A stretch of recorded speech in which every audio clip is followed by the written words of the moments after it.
Ready? I called to order the regular meeting of the City of Campbell City Council on this Tuesday, June 2nd, 2020. The regular City Council meeting is conducted via... What?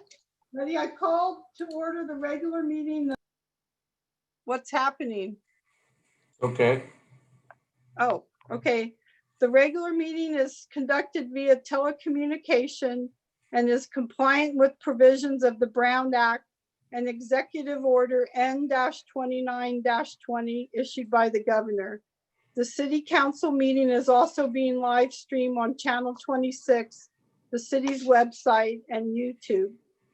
Members of the public will not be able to attend the meetings at the Campbell Council chambers physically. However, public comments will be accepted via email at clerks, CLERKS, office, OFFICE, at campbellca.gov during the meeting and before the close of public comments on an item. Please note that the city cannot guarantee that any meeting sent during the meeting will be received by the close of the public comment. If you choose to email your comment during the meeting, please indicate in the subject line for public comment, and then list the item number you wish to comment on. Comments will be read during the comment period for the item and will be subject to the 2-minute time limitation. If you would like to submit an oral request, or if there's any item on the consent calendar that you wish to comment on, please send an email now to allow the city clerk to receive them. Roll call, please.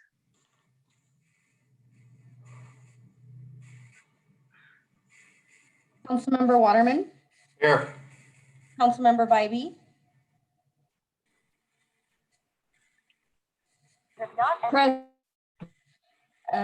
Councilmember Resnikoff, Here. Vice Mayor Givens, here, Mayor Landry. Present. Okay, I'm going to lead the Pledge of Allegiance. I pledge allegiance to the flag of the United States of America and to the republic for which it stands, one nation, under God, indivisible, with liberty and justice for all. Thank you. Special presentations and proclamations, there are none. Communications and petitions, there are none. Okay, this is the time on the meeting agenda where we hear oral requests. This portion of the meeting is reserved for people wishing to address the city council on any matter not on the agenda. The law generally prohibits the council from discussing or taking action at such time. However, the council may instruct staff accordingly to respond to oral requests. Has the city clerk received any comments not on the agenda? We do have a comment for oral requests. Please read the oral request. Okay. The Campbell Farmers Market has been closed since the initial shelter-in-place order on March 16, 2020. The Urban Village Farmers Market Association website shows we expect Campbell to reopen as soon as the shelter-in-place is lifted. The Campbell Farmers Market is the only UVFM that remains closed. With Dr. Sarah Cody fluctuating milestones for lifting the SIP order, it seems unreasonable to allow Dr. Cody and the County of Santa Clara the ability to cause such undue financial hardship on our local farmers and vendors. City Council has stated that the reason the farmers market has been closed is because the typical farmers market space on Campbell Avenue in the downtown is insufficient to provide proper physical social distancing to meet the county's regulations. However, the UVFM is able to meet the strict regional guidelines at 5 other local farmers markets. Why is the city of Campbell the only jurisdiction where the farmers market has been unable to open? Perhaps the city should consider temporarily relocating the farmers market to the Campbell Community Center parking lot, which would provide ample space for physical social distancing, adequate parking, support for our local farmers and vendors, and most importantly, and safe outdoor shopping experience for our residents. This could be a temporary solution that would be beneficial to the community, and when or if ever the SIP is lifted, then the market can return to the downtown and provide the much needed support for brick and mortar businesses. Thank you for your consideration, Susan and Michael Bryan. That's Sorry, the you only. guys, I have to plug in my iPad here. What's going on? I'm sorry, my battery was, okay. So Brian, can you please follow up again with the vendor for the farmer's market? I know you've been in contact with him. Can you Yes. just, okay, thank you. So now we're at council announcements. I'm going to start out. I'm going to start with making a comment about what's going on right now. As a community and as a nation, we have been enduring incredibly challenging times. Over the past 4 months, the COVID-19 virus has had detrimental impacts on every aspect of our lives. It required everybody to come together by following the guidance to stay at home. While not yet over, and as difficult as this has been, collectively, we have been successful to help minimize the spread of COVID-19 by flattening the curve. Now, after enduring these months of unsettling times, we are facing even more challenges related to the recent tragic death of George Floyd. It is important to recognize that this incident has caused pain for many people. As we listen to people's peaceful expression voiced by protesting and hearing their message, it has created an inflection point. There is a call to action for each of us to become part of a solution. I believe we have the responsibility to work together. Now our task at hand is, how do we move forward? I do not have all the answers, but I can say the Campbell residents have the ability to create solutions. Later on our agenda, we will be discussing the reopening of our businesses and our community. To do this effectively, it is important to make sure that all voices are heard. As such, I encourage people to have a voice and to participate. The City Council and staff are providing you a venue to have your voice. Ideas have been shared and the community is coming together. It is an honor to highlight the large volume of input we have received tonight with suggestions on how to reopen our wonderful city, to provide opportunities for businesses to be successful. This is a great example of how to bring a community together towards a common cause. Thank you, everyone. Tonight, by working together, implementable solutions will be developed that will be beneficial to the entire Campbell community. As the mayor and along with City Council and staff, I thank you. I will share this quote, which I think is very timely. Together is how we move forward. Together is how we make change. Thank you. Thank you. Yes, thank you, sir. Appreciate it. I'm making the rest of the mayor's announcements. The City of Campbell continues to work closely with our partnering agencies to monitor how the coronavirus is impacting our communities. We are actively monitoring the information provided by the U.S. Centers for Disease Control and reviewing guidance provided by the county's public health department. We continue to take proactive steps to prioritize the health and safety of our employees and our community members. Our focus is to maintain essential services and keep you informed. Santa Clara County Health Officer Dr. Sarah Cody announced further easing of the shelter-in-place. Outdoor dining at restaurants, in-store retail shopping, recreational activities that do not include physical contact, such as swimming, are now allowed, as is outdoor gatherings up to 25 people for religious services or cultural ceremonies will be allowed starting this Friday, June 5th. Full details of what is allowed under the modified order can be found on the Public Health Department's COVID-19 page at sccgov.org. Next slide. If you need any assistance, either finding food, helping to pay household bills, needing a place to live, there are resources and other essential services available if you either dial 211 or go to 211.org. 211 is completely confidential and is accessible 24 hours a day, 7 days a week. Next one. The County of Santa Clara directly provides free COVID-19 testing through the Public Health Department and through Valley Medical Center hospitals, as well as other clinics. There are several drive-through locations throughout the city. To find a clinic or community testing site closest to you, or to make an appointment, please visit sccgov.org/CV19 testing. Next slide. Thousands of Americans can soon join the ranks of disease detectives in one of the most important battles against the coronavirus. Contact tracing has helped slow or stop previous epidemics such as SARS and the Ebola breakout. Santa Clara County is looking for case investigators with appropriate language abilities to reach out to the community. To request more information, please email contacttracing@eoc.sccgov.org.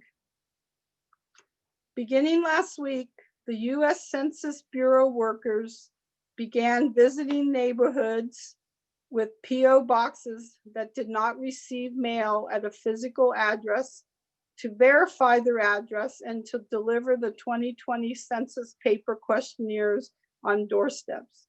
Census Bureau workers will have a valid ID with their photograph. They will not ring doorbells or knock on doors or ask to be allowed into someone's home or request any other personal information.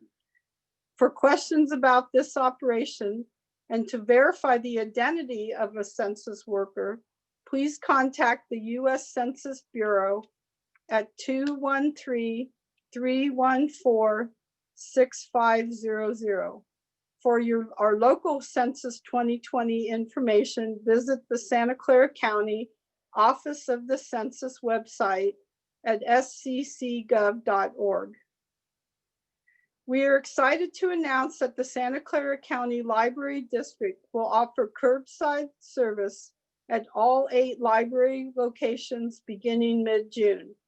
Patrons will be able to return items and book an appointment to pick up materials placed on hold between the hours of 1 p.m. and 5 p.m. Monday through Saturday. For more information about this service, please visit our website at sccld.org. Please continue to visit the city's website at campbellca.gov for up-to-date information on COVID-19, adjusted city services, canceled events, police department services, the Campbell Community Center, and other business resources. Brian, now our city manager, will provide an update of city services and staffing. Thank you, Madam Mayor and members of the council. I appreciate that lead in, Madam Mayor. I want to just talk briefly about city services and some updates. With the changing health order, there's a lot of questions about what services the cities are providing and how they're being provided and what we're doing to prepare for eventually allowing the public back into our facilities. And I want to speak briefly to that this evening. Although our city facilities are closed in compliance with the current health order, we are providing many essential services to the Campbell community. City staff is generally working in the office or through a telework policy. Staff that's not assigned a full work week is utilizing personal leave balances to compensate for unworked hours. As the city looks forward to the county revising the health order to allow us to reopen to the public, City has prepared its employees to return to work, and we've prepared a procedure that will explain to our employees what needs to be done when they do return to the office. These procedures will require employees to be screened when they're reporting to work. Staff will also be required to follow certain safety procedures when working in a group setting and or working with members of the public. The following updates provide a brief summary of current and anticipated services organized by city departments. In alphabetical order, Community Development Department is fully operational right now. The only real difference from the services we're providing now that we didn't provide prior to COVID-19 is the public physically can't be in the building. We've implemented an online permitting system that is working very well and allows for continued service to the public for issuance of development and building permits. Inspection services continue to be provided by the city.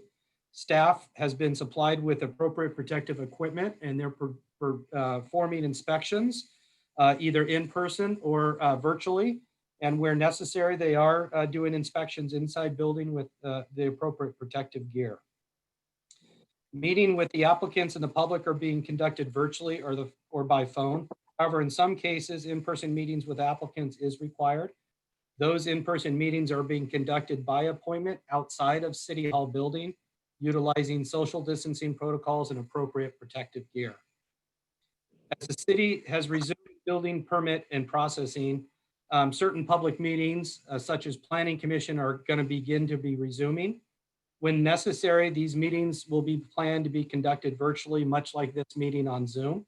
We would encourage the public to participate in those meetings as much as possible. Meeting agendas can be viewed from the city's website at campbellca.gov. Upcoming dates and meetings include our Site and Architecture Review Committee is scheduled to meet on June 9th virtually and on June 23rd. Our Planning Commission is scheduled to meet June 9th, June 23rd, and July 14th are the next dates scheduled for those. When the county health order is revised to allow the public to enter our city facilities, city is prepared for consolidated public service point for planning, building, and development services, looking at one point of contact for the development service customer support. Public service counters will be equipped with clear plastic shields and have appropriate social distancing and sanitation measures implemented. The finance department is currently processing payments such as business license renewals and transient occupancy tax payments through the mail. The finance department is also currently working extensively on budget development and working with the city auditor to prepare for the comprehensive annual financial report. As we move forward to being open to the public in the future, finance is also exploring a new business license program that would better integrate with our online building permit system and provide opportunity for online renewal and payment. Finance staff is pushing to implement this online business license system as soon as possible. Human Resources continues to answer staff questions as new laws such as emergency paid sick leave and emergency family medical leave. Human Resource staff is also working on budget and labor-related issues with all labor groups. Staff is also critical in preparing employee policies and procedures such as our return to work procedures that I just mentioned when the city facilities are open back up to the public. Staff is also working to assist with payroll-related issues, update work status, telework agreements, and process personal transactions related to this pandemic. Information technology is experiencing less issues related to employees working remotely, but does play a crucial role in these virtual meetings. As we saw this evening, technology is always a little bit of a challenge to get working just the way you want it, and IT continues to provide that support for virtual meetings. Staff in the IT department continues to implement a citywide phone replacement system, our recreation system, and replacing our meeting video broadcasting systems. Public safety, although police department lobby is closed to the public, most public safety services are fully operational.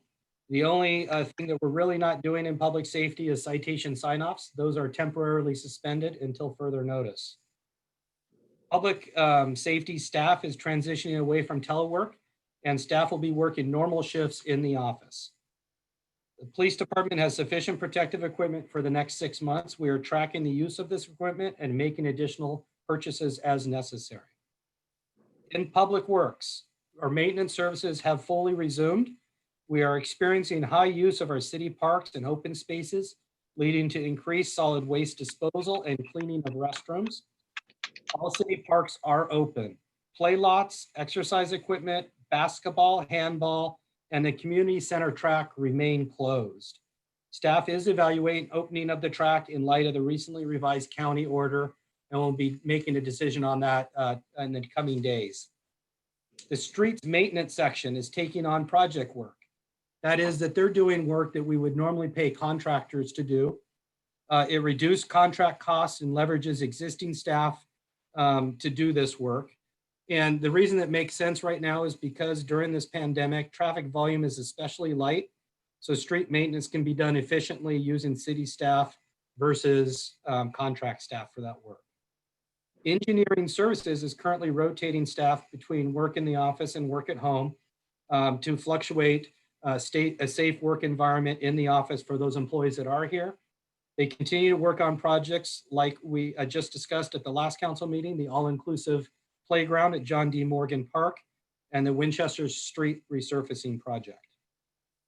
Recreation and community services. The adult nutrition program is operating with pickup only from 11 a.m. to 12 p.m. Monday through Friday. Staff from our recreation and community service department is also coordinating food delivery for those in need. The staff is coordinating a brown bag lunch food program and delivering up to 30 participants. Staff is conducting limited summer camp training next week and is planned to start a reduced and greatly modified program pending budget allocations for any programs that would begin after July 1. A limited sports camp and adult fitness classes planned to utilize contractors, not staff, to ensure cost recovery. For future camp, dedicated leaders will be assigned 1 per group of 12 children. There will be 1 staff person assigned to 3 groups of 12 or more to provide additional support, cleaning and sanitizing that is necessary in those camps. All staff will wear appropriate protective equipment. Recreation and community service staff continue to coordinate well checks on older adults and members of our adult center and continue coordination for food delivery options and other social service needs. Staff in our recreation and community service department is implementing a food distribution program at both Rosemary and Capri elementary schools on Friday, and that lasts through June 19th. Facility rentals at our Campbell Community Center and picnic reservations are canceled through June. Virtual recreation activities are launched periodically and will continue through the summer. And that concludes my report. Thank you very much. At this point, we move on to the consent calendar. Is there any council member that would like to pull an item from the consent calendar? Seeing none. I move. Has the deputy city clerk received any comments on an item on the consent calendar? We have not. Okay. All right.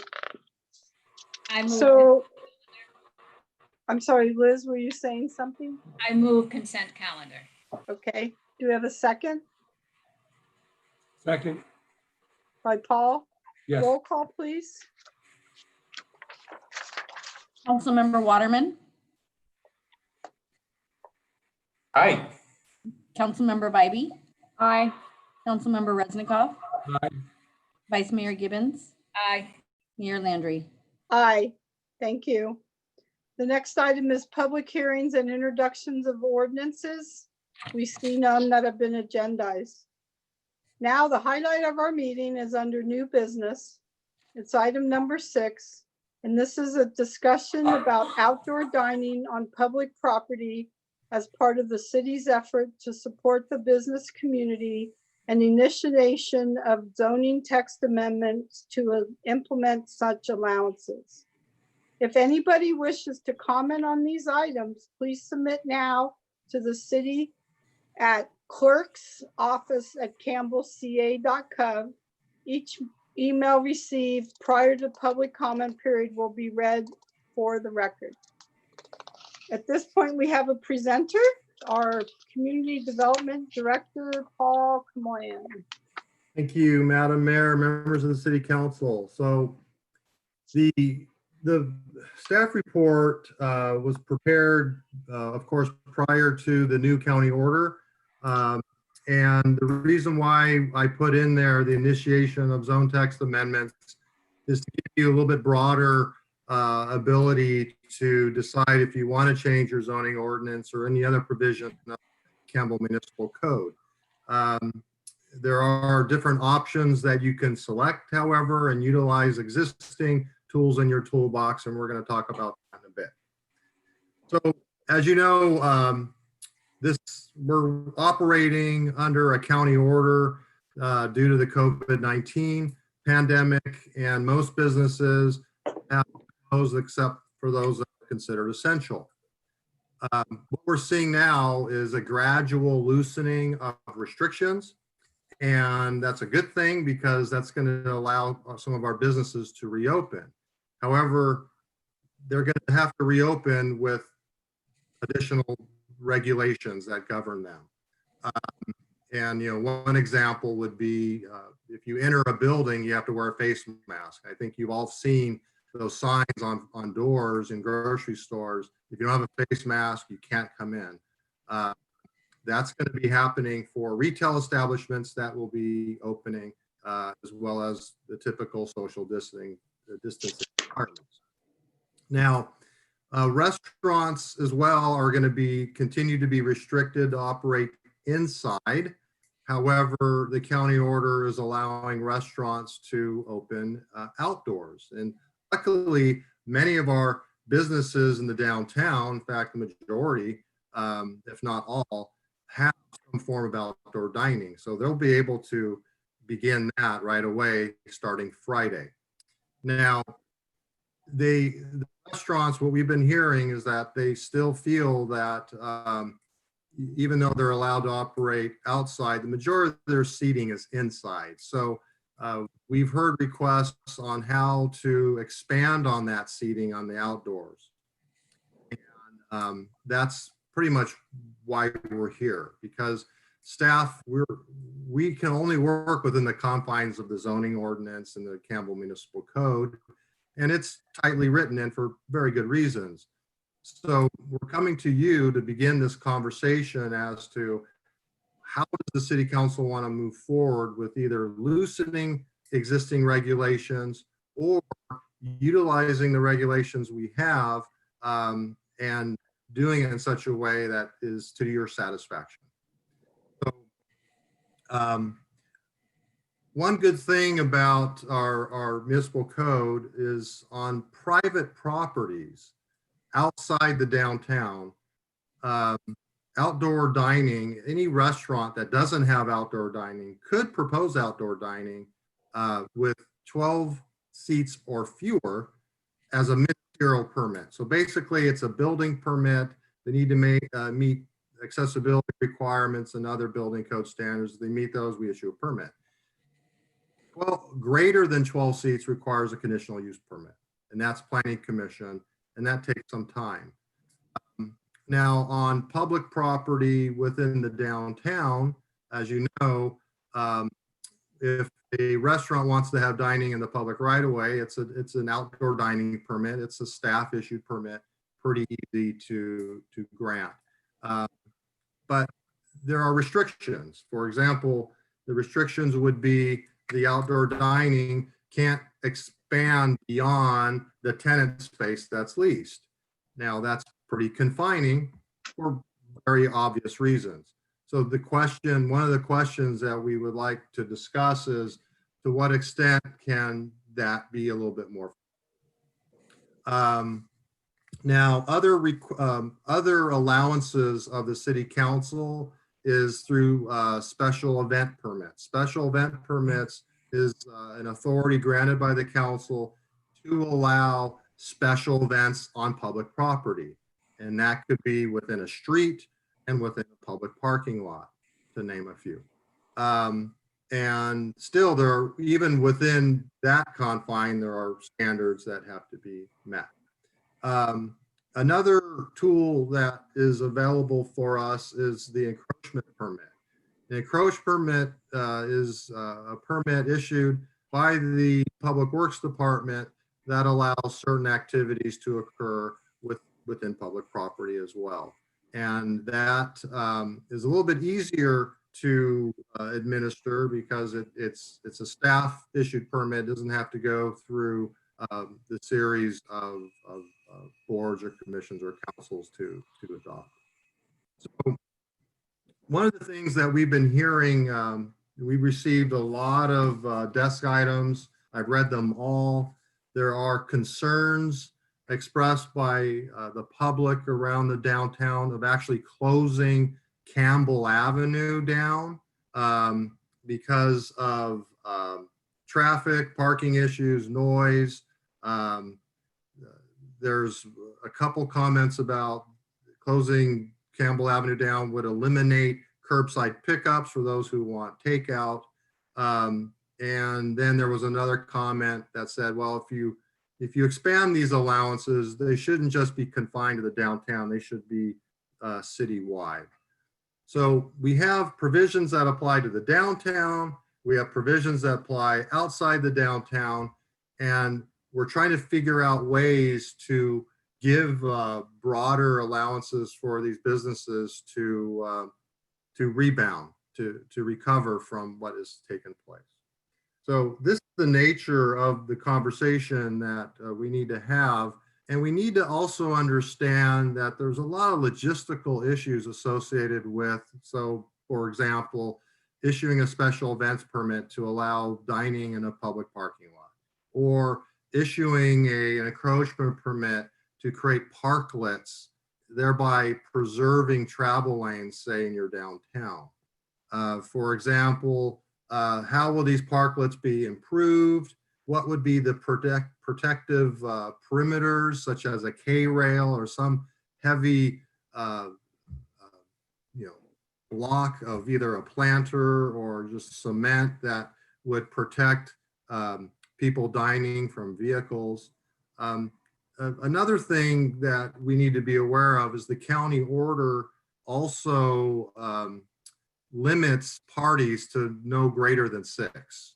So we're not going to see this desire to have a table for 12 people. It just wouldn't be permitted. We'd probably be seeing 4 tops or 2 or like a bistro type of seating arrangement, not big tables and seats.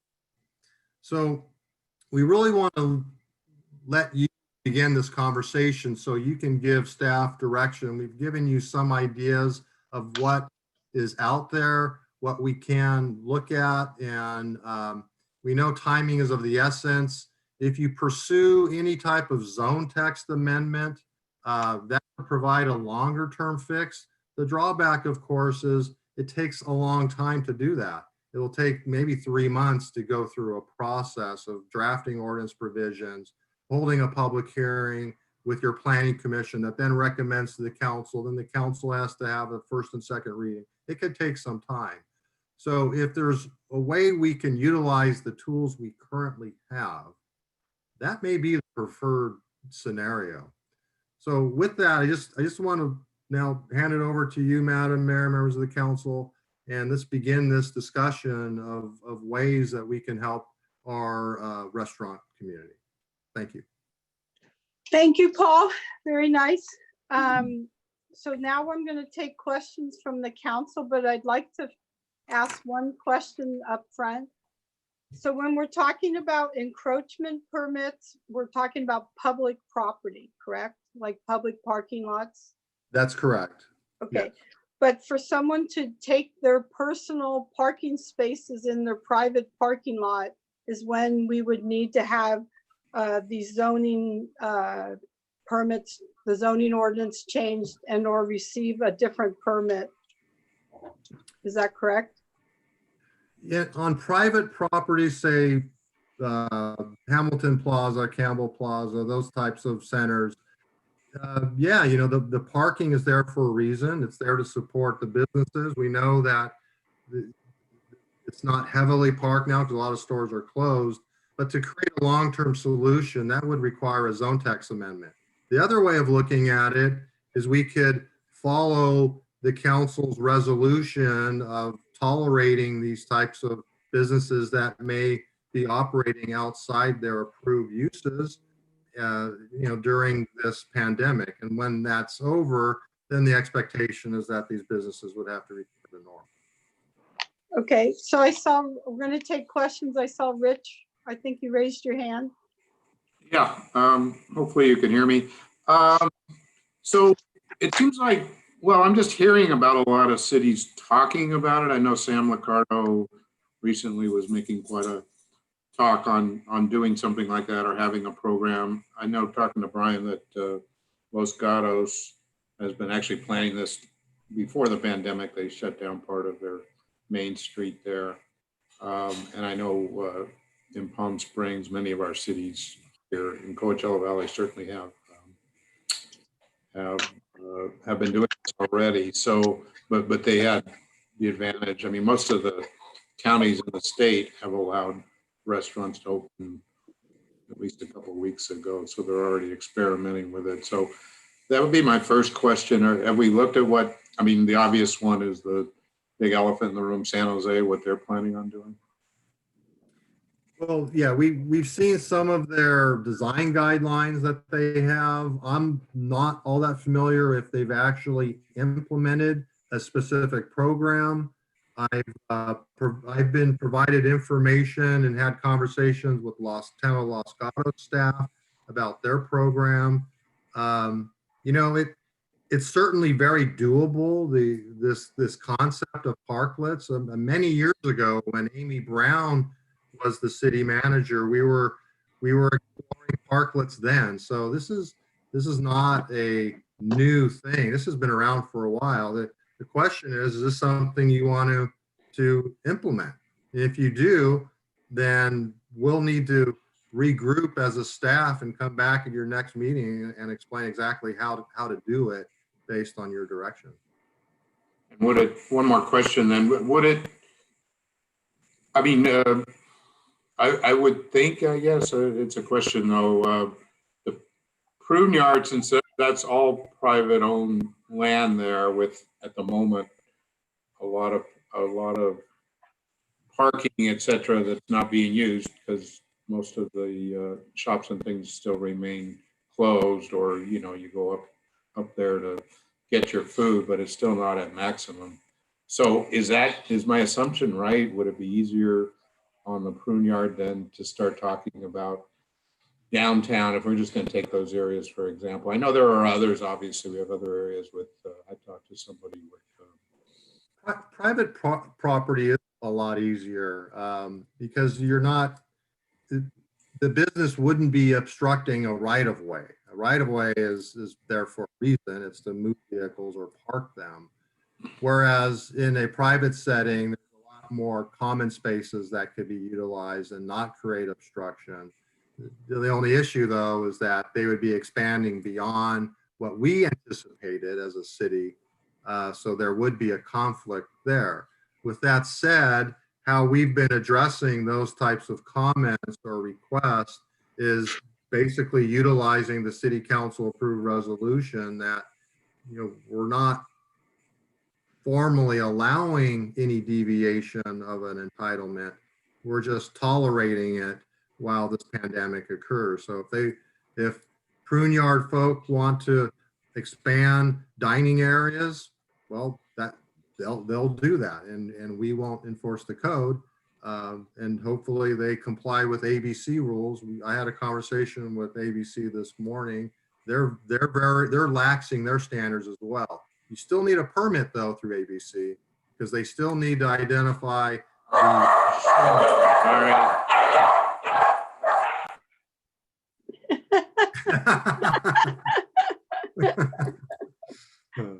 The dog bomb. Go ahead, Paul. Were you done, Paul? Yes. Okay. Anne, do you have any questions? Yes, so the new order that takes effect on Friday allows for outdoor dining as well as the takeout. that's been allowed to occur to this point. Is that correct? Yeah, the takeout has been, we've been allowing that from the get-go. You're correct. Outdoor dining will be allowed this Friday, of course, with the series of standards that have to be met. And I named one of them. You can't have more than 6 people at a table. And I think there was a weird standard that you all have to be relatives or related. So How do you enforce that? yeah, I know that would be difficult, but there'll still be standards that these businesses will have to follow. That's the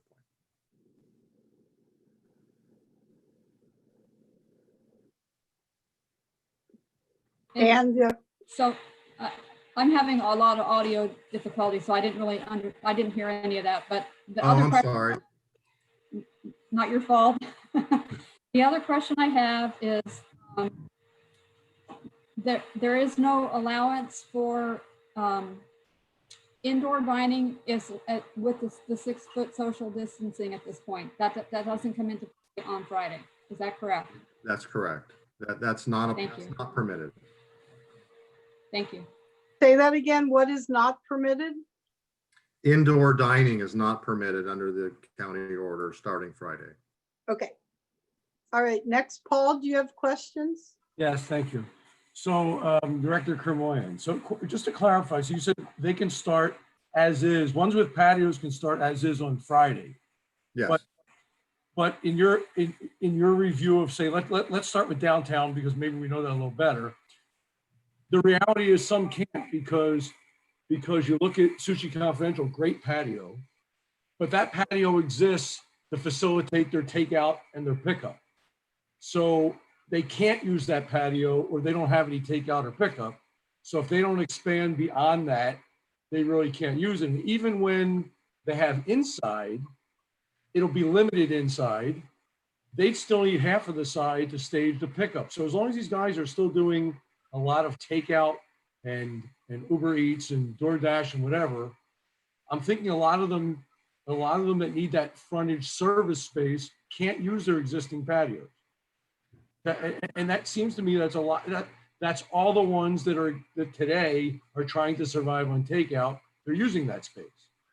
Well, I think that was a design option of Sushi Confidential. They didn't have to put their cash register right at the perimeter edge of their dining space. They chose to do that. Well, you have to take orders somewhere, right? Well, they could do orders online and come. I don't know why they're not allowed to walk into the building, pick up their order and leave. They do that at all the other restaurants I've been at. Oh, I've seen my experience in most do not. Okay. Yeah, they walk into the building, the DoorDash, the Uber Eats, and they pick it up and then they. I guess I'll say I've seen others the same way that when we look at this, I'm trying to stay out of comments. I don't think it's for some to just pick up. My second question, last question, did I hear you right? I don't want to go through zone text amendments and planning commission and things like that. Whatever, if we want to do something as quickly as possible, you were talking a resolution that allows activity during a period of time as we did recently. Is that correct? Did I hear that correctly? What I was saying was it had to do with the resolution you passed regarding tolerating noncompliance during this pandemic. So we could do something like that. You're saying if we go down zone text amendment and all that, that's planning commission, that could be weeks, that could be months. And I'm looking, I guess, Right. I'm looking for options, whatever it is we decide to do. I'm looking at options for how do we do things quickly? Because I think we need a lending hand, on Friday or Saturday, as opposed to 3 months from now. Might not be Friday or Saturday, but you know the idea. Right. And I think there's limitations though in terms of how to utilize a resolution.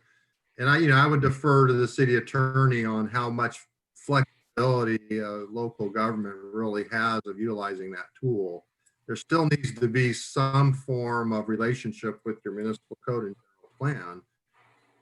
But of course, we're always open to ways to expedite and be more flexible. Okay, that would be the last piece of that for the city attorney. Are there things that we can do more quickly than others that, and there may be things that you don't have a comfort level can be done. And I think if we can find that out up front, it'll help our discussion.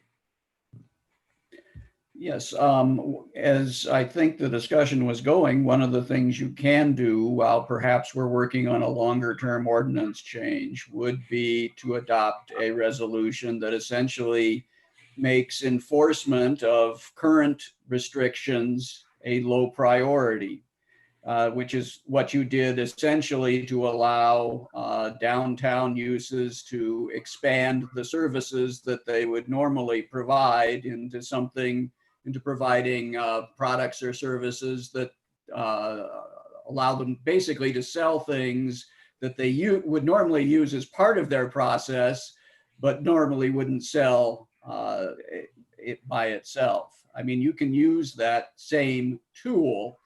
I would note that that even if council gives that direction, staff and all levels of enforcement have their own discretion as to whether or not to proceed and enforce an existing ordinance. But that would give clear direction from the council anyway to staff as to what level of priority to either enforce or rather not enforce existing regulations that prohibit things like using parking spaces for something other than parking. Mayor, can I ask one more, please? Back to Paul. So you mentioned parklets and essentially being in that parking area in the street.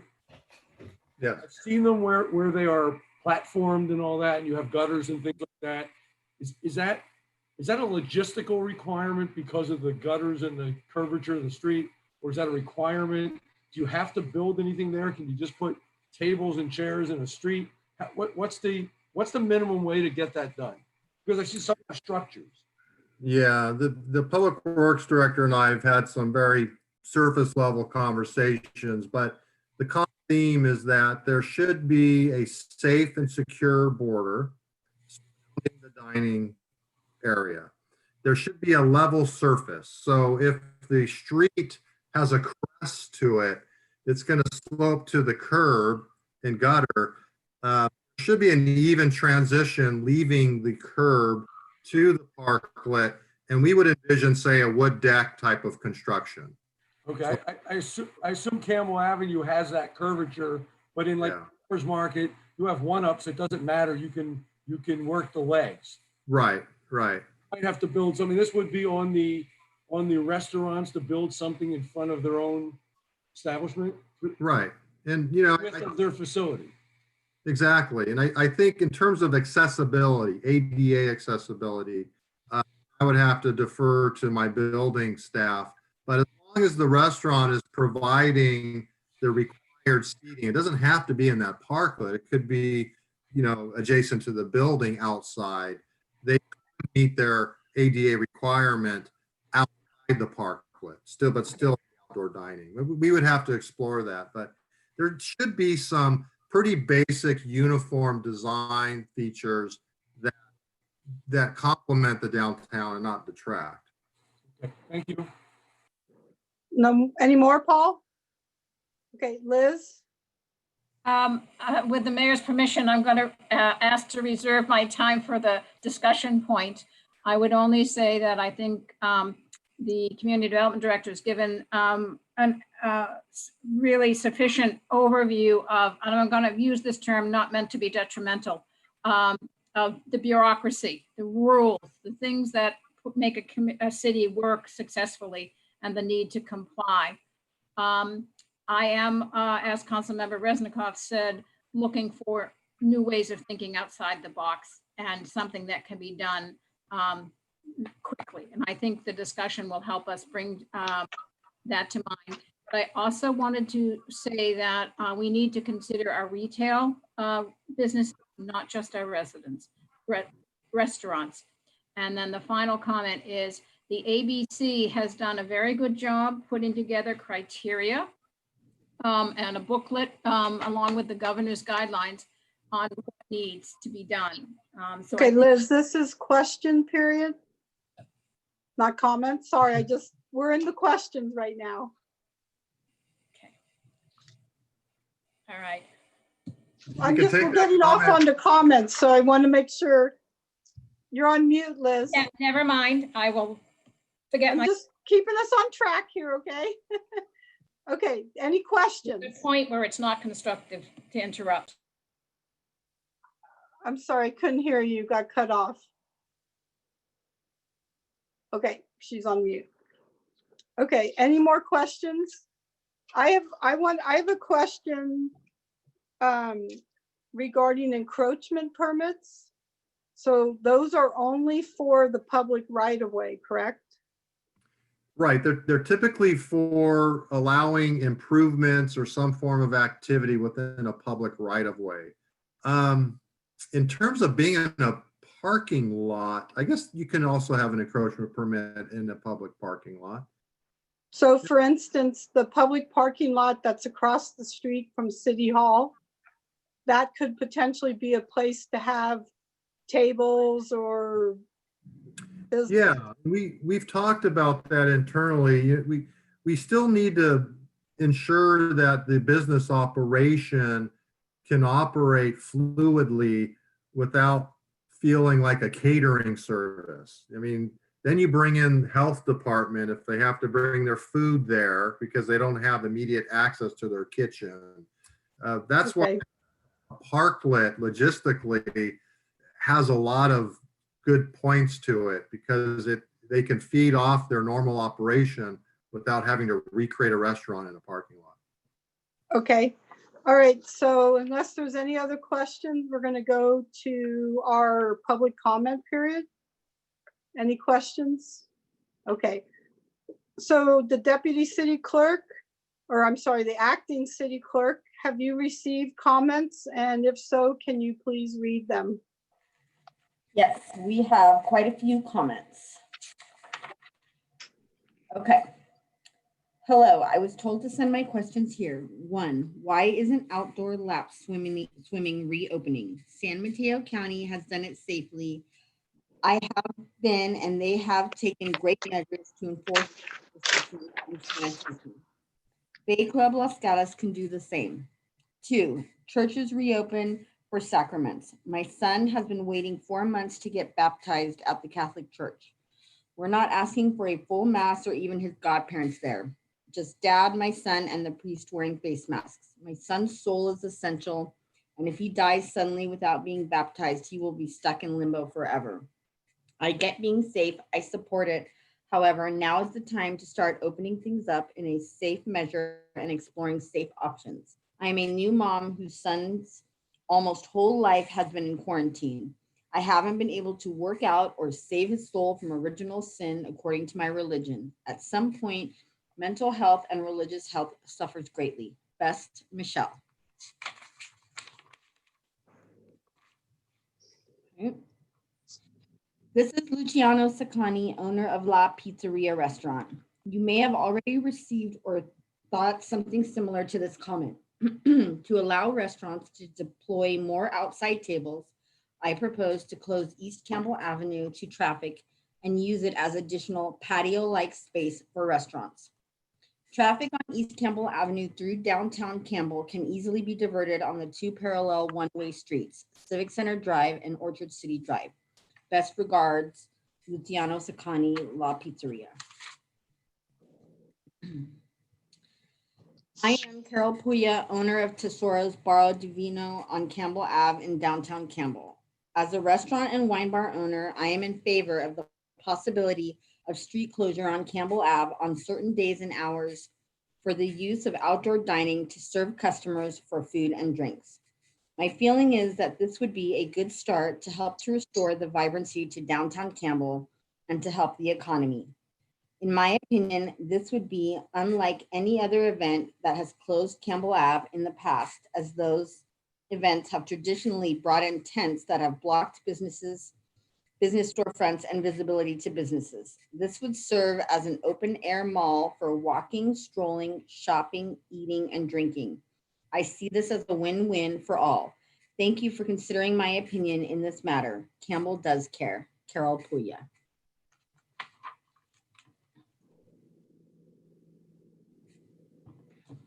Dear Campbell City Council, I'm a Campbell resident and homeowner. I believe that the council is looking at ideas for how to safely start to reopen some businesses. I have always thought that it would be nice close off the east to westbound area of East Campbell Avenue in downtown and leave the north to south streets open to traffic and parking. Then allow the restaurants to extend their seating into the whole sidewalk and possibly part of the street. Of course, there would need to be a pedestrian path through the middle of the street. This is similar to what is done on Lincoln Avenue in Miami Beach and could allow for restaurants to have more outdoor seating that allows distance between tables. Thank you for hearing my idea. I hope you will consider it. Annette Grininger.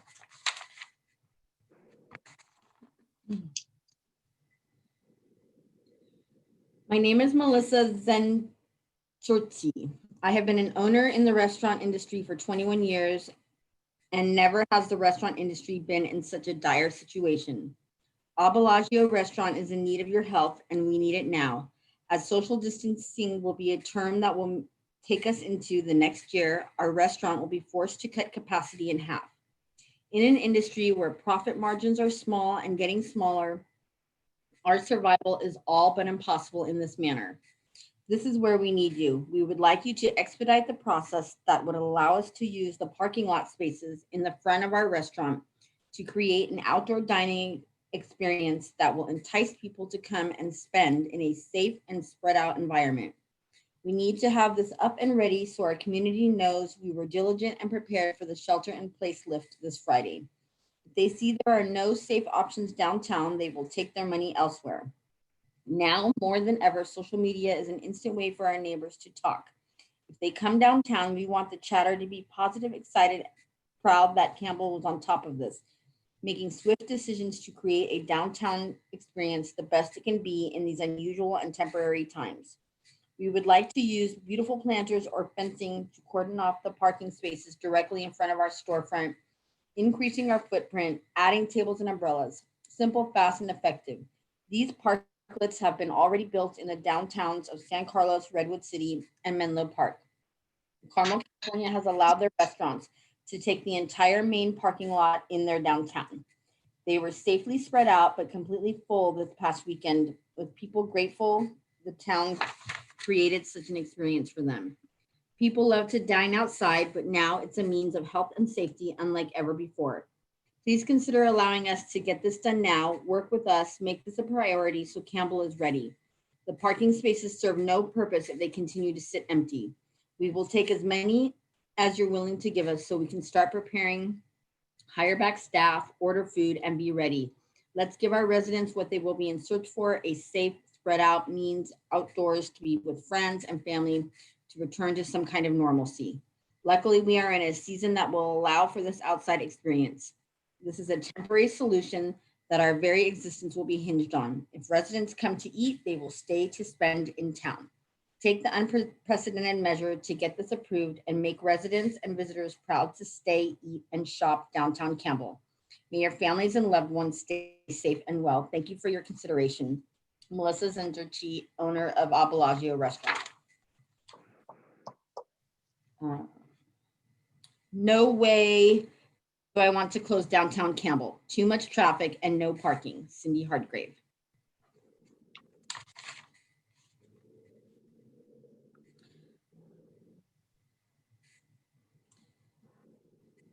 Next door is told everyone to email you before the meeting tomorrow night. Some guy is trying to get the Campbell Ave completely shut down. As a 16-year resident on Civic Center Harrison, and for the residents along the whole border of downtown, we would be more slammed with loud motorcycles, muscle cars, and general overcrowded parking issues than we already are. People who don't live downtown don't understand the concept of mitigating and diffusing as much of the noise as possible just to try to stay sane. I understand that the businesses need to survive, but residents need to be considered simultaneously.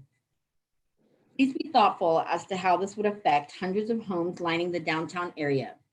It's not right to force us out of our town we love. Hopefully hopefully we can come up with a win-win situation by diverting all traffic to the one-way and residential streets where there's already no parking and traffic. The crowded mess would be a nightmare. Thank you for reading, Campbell resident.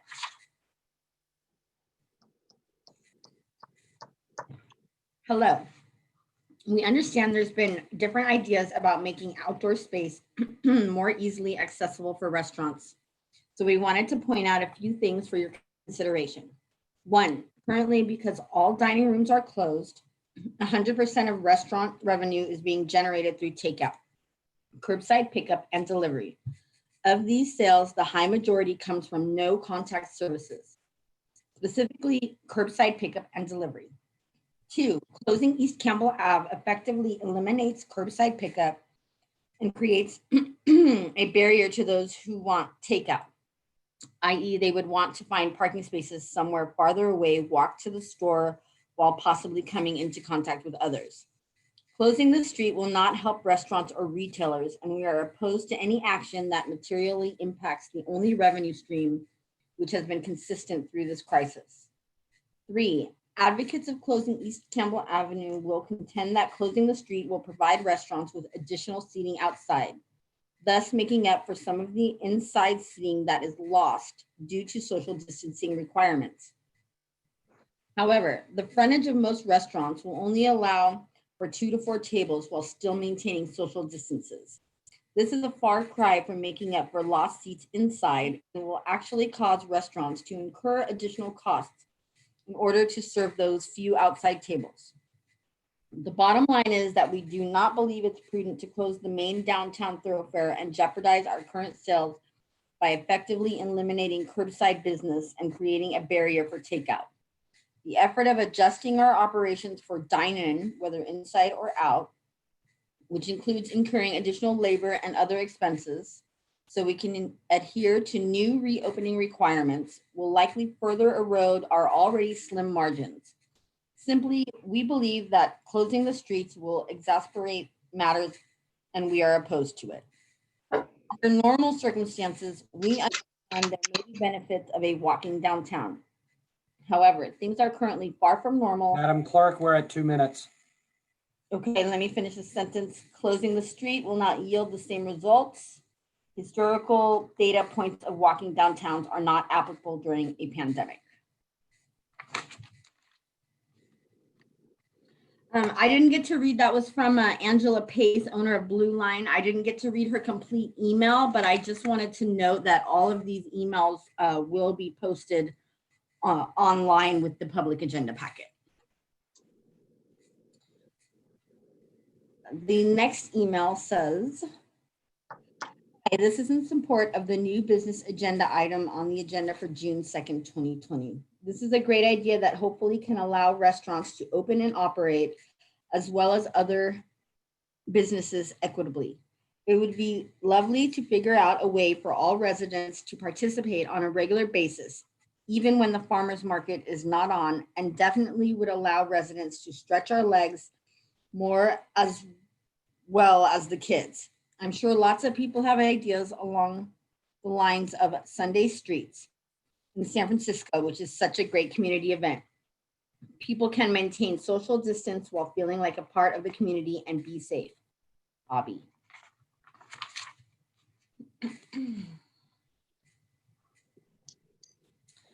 My understanding is that the council will be discussing a shutdown of Campbell Ave through downtown as a way to help businesses have the space to support social distancing while recovering from the weeks of closure.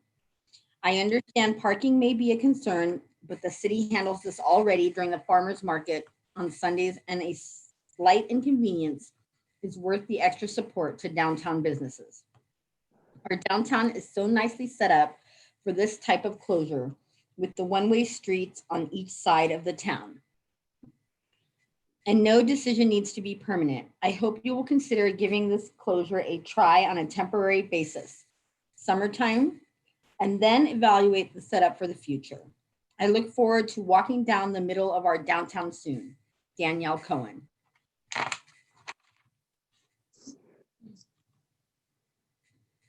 Just voicing my support for the proposal to let Campbell restaurants open up again. Other towns have pedestrianized the main street and have outdoor seating, and it's very safe and pleasant. Can we also do something like this at the Prune Yard? Cheers, Tom.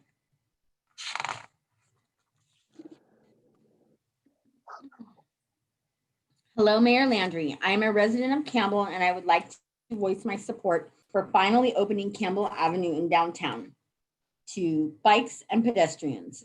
Deliveries are more suited to the north-south streets, given that they are perpendicular to the axis of traffic flow and thus out of the way of conflicts.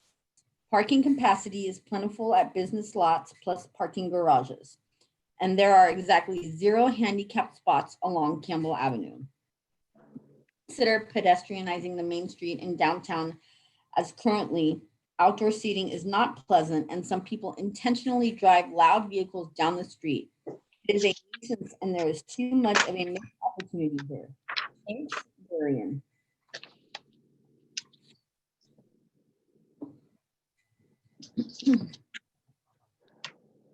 Madam Clerk, you want me to take a few here? Yeah, you want to tag Yes. This next email is from Susan O'Brien. Please use this and ignore previous email. We applaud the City Council's effort to support our local restaurants and businesses by discussing various options to permit additional outdoor dining due to the COVID-19 pandemic.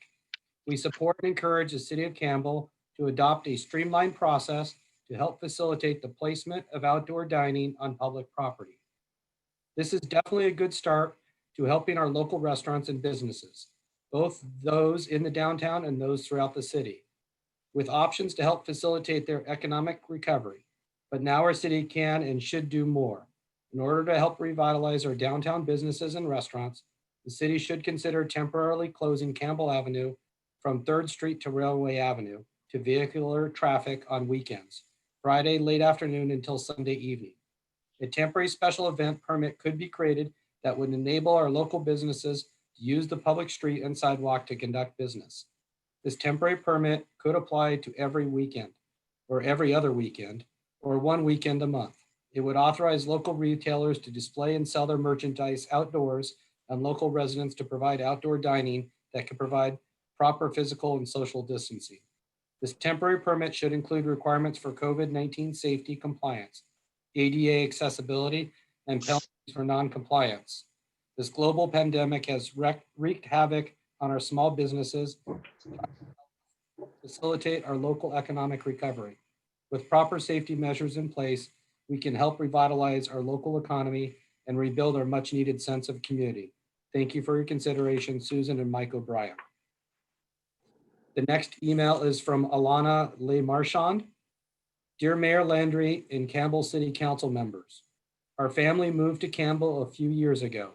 Drawn to the vibrant downtown life and community, we see Campbell as a leader and uniquely positioned at the crossroads of transit, bike path, thriving downtown, etc.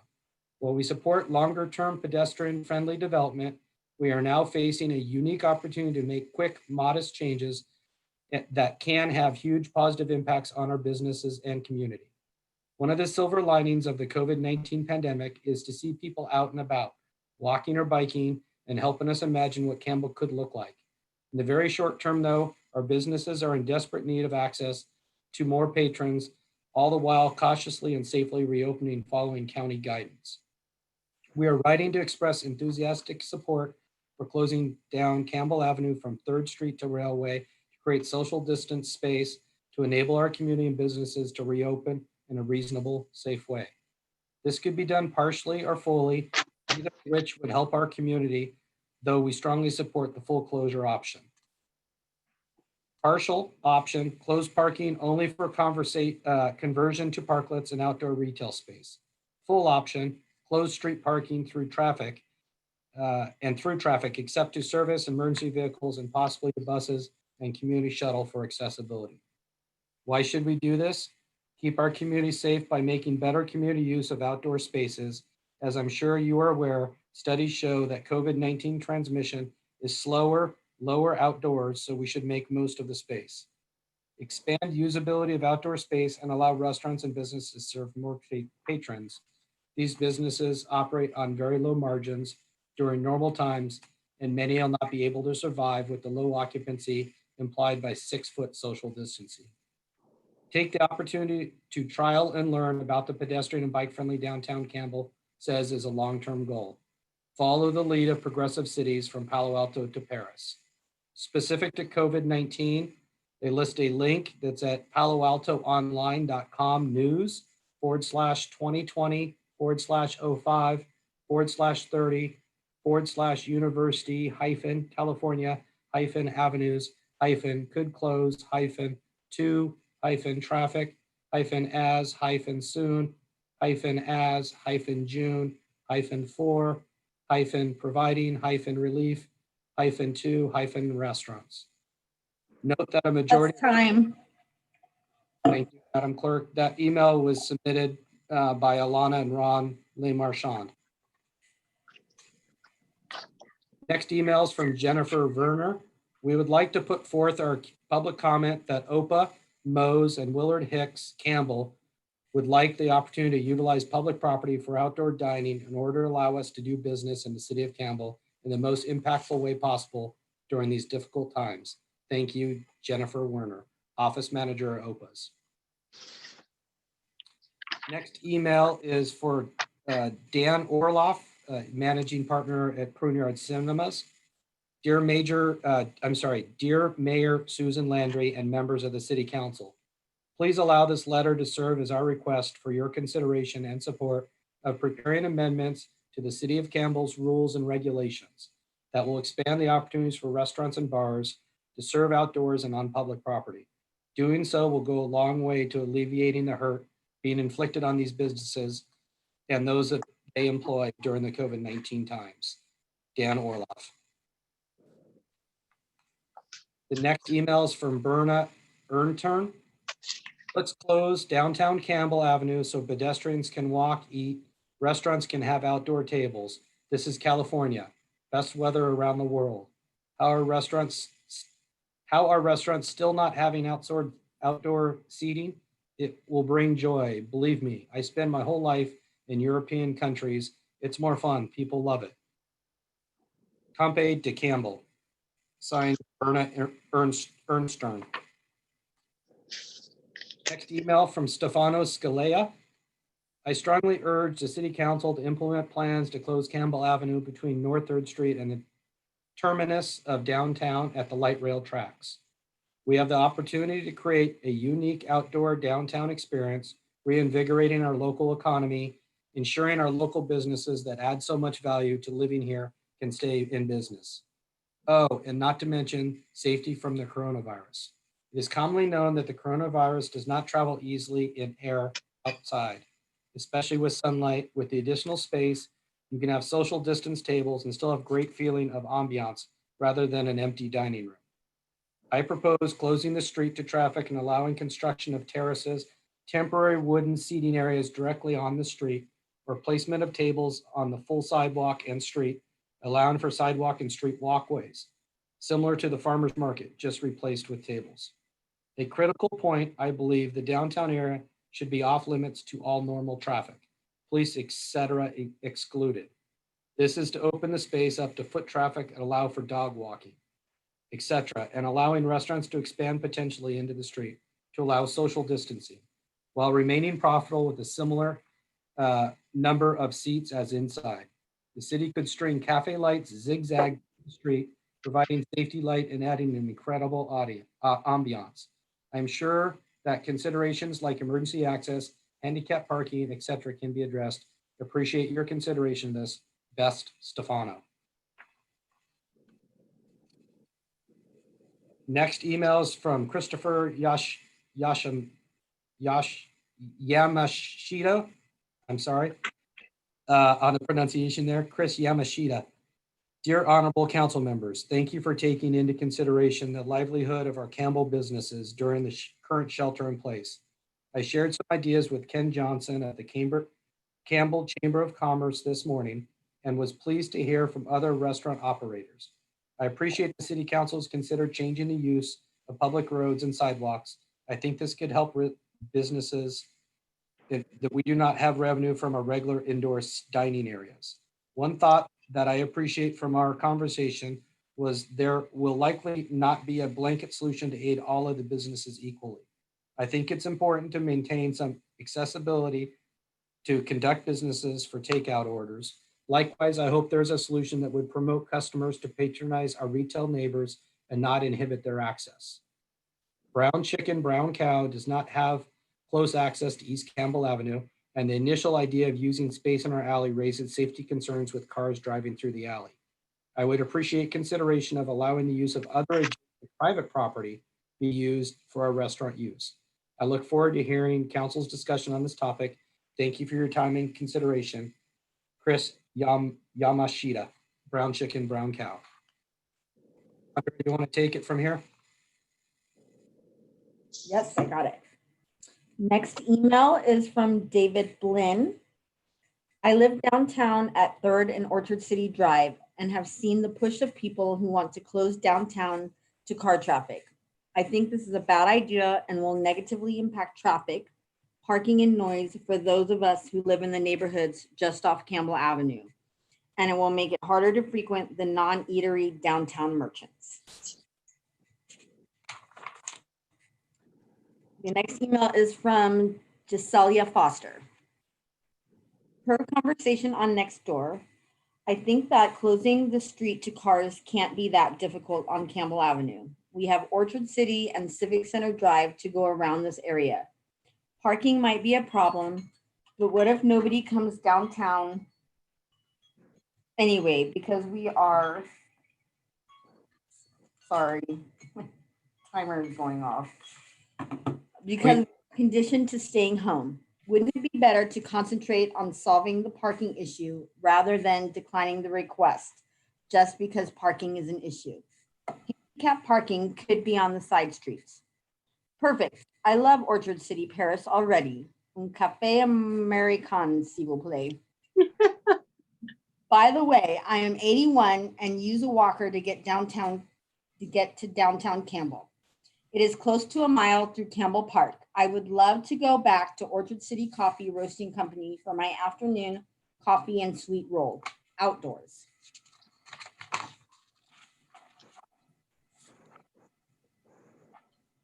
Next email, Joe Russo.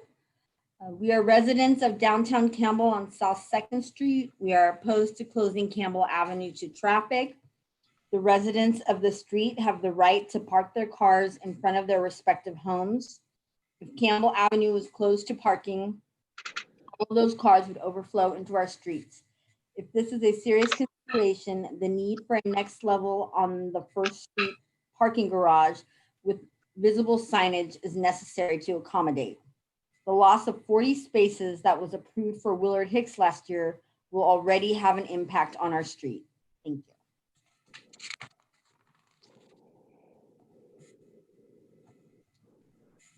Next email, Campbell resident. We are residents of South 2nd Street in Campbell. We are definitely opposed to closing Campbell Ave. The closing of Campbell Ave would only worsen the parking on our street. The parking would severely impact our street and parking for its residents. The approval of Willard Hicks last year already deleted 40 city-owned parking spaces due to their expansion. Many people who work downtown use our street already for the parking due to a shortage of parking garages. The parking garage at First Street could use another level if this proposal goes through with bright signage. Thank you.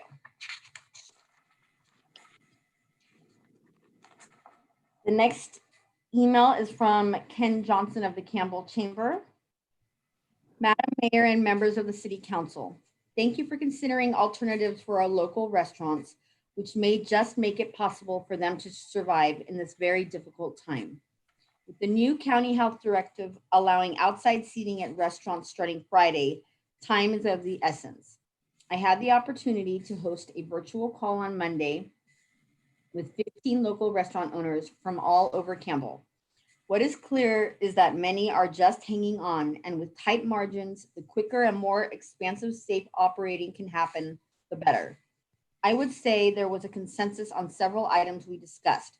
First, whatever the city does needs to remain flexible and adaptable as restaurants determine what works and what does not.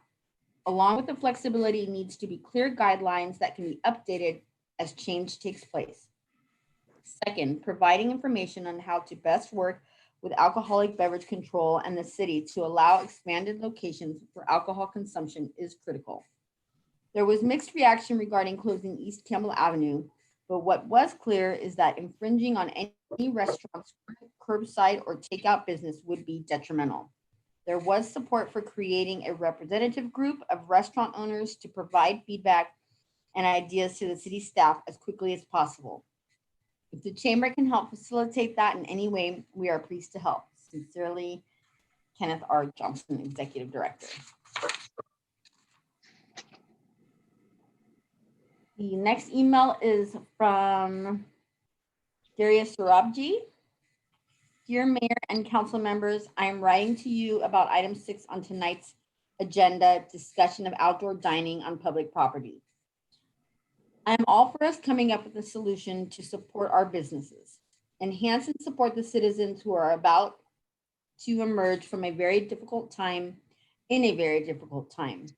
What we stand to lose by inaction is the livelihoods of a lot of our businesses, their employees, and the life savings of so many of the business owners. There will never be a perfect solution, but chasing perfection is not always the answer. Sometimes we have to make compromises. We may not be able to come up with a solution that works for everyone, but please give it a try. Don't go into your own corners. Try to find some common ground. Things that are important to the community, parking. Yes, we will lose some parking on some streets. For Campbell Ave, consider closing it and maybe having a shuttle or valet option where cars can be parked at the community center. For the handicapped, turn the parking on the side streets to handicap only. Provide safe pathways for those on the sidewalks. Provide safe emergency vehicle access as we do for the farmers markets and other events. Act now and you can save these businesses. Don't get stuck on the what ifs. Maybe do a trial through the fall, then revisit it and use lessons learned to fine tune whatever you decide. Acting now is of the utmost importance for us to continue to have a vibrant downtown. Just do something, give something a try. We are all watching the meetings online, but in these times, not having a voice at a meeting makes this the only option we have. I hope you read this and takes it into the record. Darius Sarabji, Campbell resident. Okay, the next email is from Deb and Jerry. Ledvina. Hello, Mayor Landry and City Council members. Thank you for your leadership, especially during these difficult times. We would like to comment of the proposal being considered to close Campbell Avenue through downtown. We are in support of looking at options for getting the downtown restaurants through these difficult times. We would ask that all impacts be considered as well on neighboring residents that will be affected with the following health and safety factors. Many people in the bulleted point, many people in the neighborhood have limited or no off-street parking, leaving them to compete for parking near their homes, creating an undue hardship, particularly for those who are elderly or have mobility issues. Already the norm on busy weekend nights, farmers markets, and festivals. Next bulleted point. For those that are fortunate enough to have a driveway, many are narrow single lane driveways.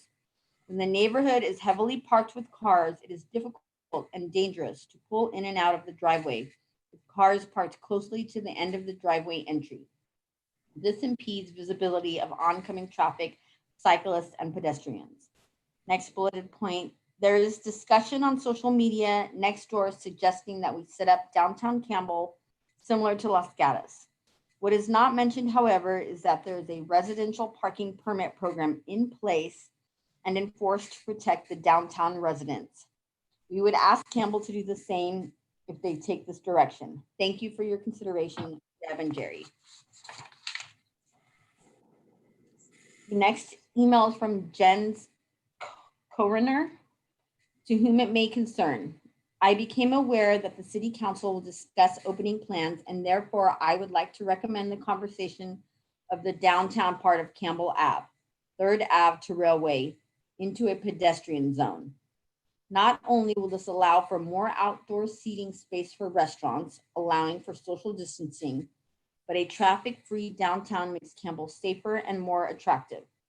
Traffic can easily flow around downtown via the 2 service drives. Hopefully, this is valuable input to the meeting. Thank you. The next email is from Dominic Boitano. Dear Mayor Landry, Vice Mayor Gibbons, and council members Resnikoff, Bybee, and Waterman. This letter is written as public comment to tonight's agenda item regarding outdoor dining. Thank you for the opportunity to submit comments. To start, we would like to applaud staff's efforts to bring this matter to the forefront quickly. Santa Clara County is allowing outdoor dining starting on Friday, and our local restaurants have been closed or operating in an extremely limited fashion since March. If our local restaurants are to survive, they need to reopen quickly, and they are going to need a little extra room. Our first suggestion, if at all possible, would be for council to consider voting tonight on a process that will allow at least some restaurants to open with expanded outdoor operations by as early as this Friday. We do not have any specific comment related to dining on public property, but with respect to dining on private property, one significant issue is the existing code requirement requiring planning commission approval for outdoor dining with more than 12 people. We see this as a significant bottleneck in a process that every restaurant needs to happen faster than the planning commission can accommodate. We would encourage council to consider giving the community development director temporary discretion to approve expanded outdoor dining on private property. At Alpha's Corner, we have a central plaza area with lots of room, and the issues are simple. We could easily accommodate outdoor dining without the loss of any parking spaces, and there would be no changes to traffic patterns, no impact to the pedestrian flow, and no increase in seat count. While some situations will be more complicated, there will be many others that are equally as simple. And we hope the city of Campbell can institute a process to allow restaurants to utilize expanded outdoor seating as quickly as possible. Respectfully, Dominic Boitano, Alvin's Corner at Penny Lane, LLC. The next email is from Tim Thunishin. To whom it may concern, as I became aware that the city council will discuss opening plans, I would like to recommend to close the downtown part of Campbell Ave, 3rd Avenue to Railway, indefinitely to traffic. This would allow restaurants to place tables on walkways, increase seating capacity in a safe manner. This will also allow guests to arrive and move around in a much more comfortable way, especially while keeping distance to each other. Campbell Ave has been closed so many times for special events, and these closings are part of what makes downtown Campbell so special. At the same time, I'm sure that any concerns regarding handicapped parking options or access for emergency crews can be solved, especially as numerous other cities are doing the same. It would mean a lot to me if you would consider my opinion for the decisions to be made. I'm sure a lot of residents share the same opinion. Thank you, Tim Sonishin.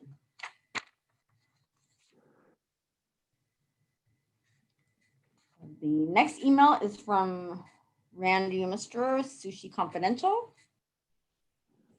Thank you, Mayor Landry and Campbell City Council members. As a Campbell resident for 18 years and a small business owner in downtown Campbell for 8 years, I am proud to call Campbell home. Tonight, you will hear a number of suggestions from Campbell residents and business owners. Of course, some suggestions will work for some businesses, but not all.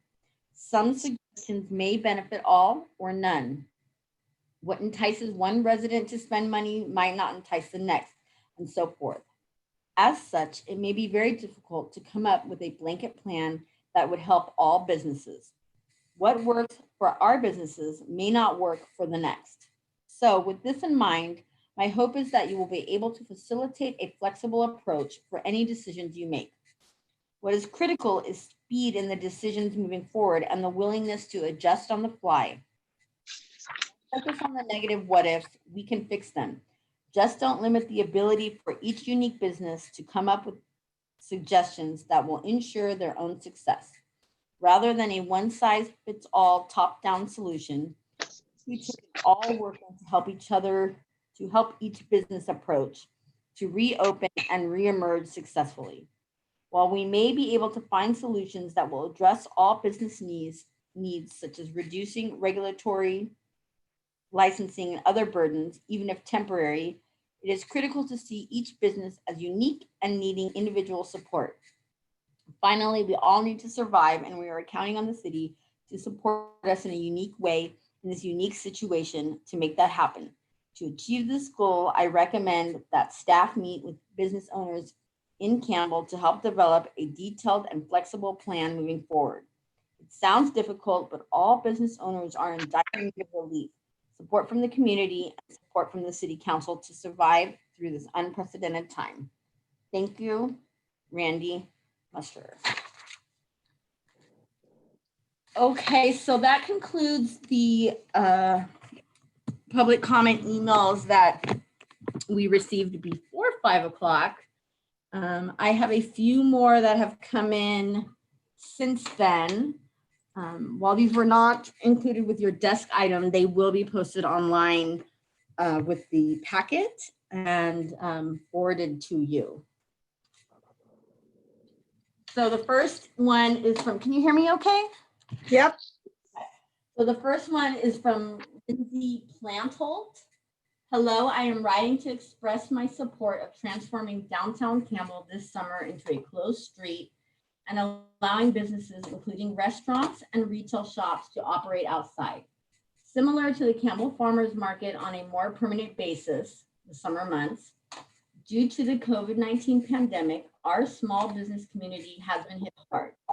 They need the ability to serve many patrons safely, and the best way to do that is outside, where transmission is rare and social distancing can take place.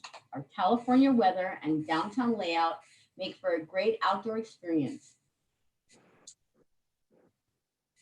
Imagining allowing bistro tables, outdoor performers, families, small tables set up in front of businesses to sell, a wonderful sight.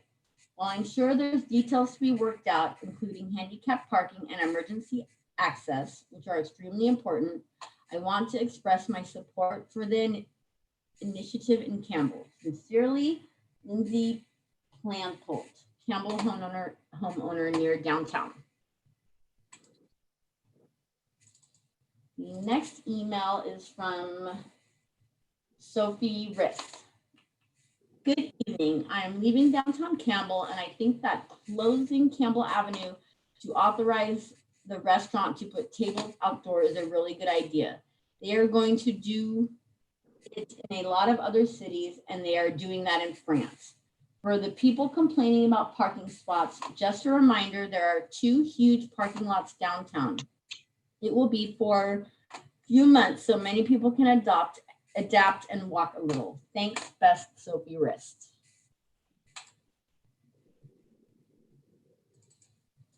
Next email is from Jeremy and Sabrina Siegermeister. Hello, I'm writing to express my support of transforming downtown Campbell this summer into a closed street and allowing businesses, including restaurants and retail shops, to operate outside, similar to the Campbell Farmers Market on a more permanent basis, the summer months. Due to the COVID-19 pandemic, our small business community has been hit hard. They need the ability to service many patrons safely, and the best way to do that is outside, where transmission is rare and social distancing can take place. Our California weather and downtown layout make for a great outdoor experience. Imagine allowing bistro tables, outdoor performers, families, small tables set up in front of businesses to sell, a wonderful sight. While I'm sure there's details to be worked out, including handicap parking and emergency access, which are extremely important, I want to express my support for this initiative in Campbell. Sincerely, Jeremy and Sabrina Siegermeister.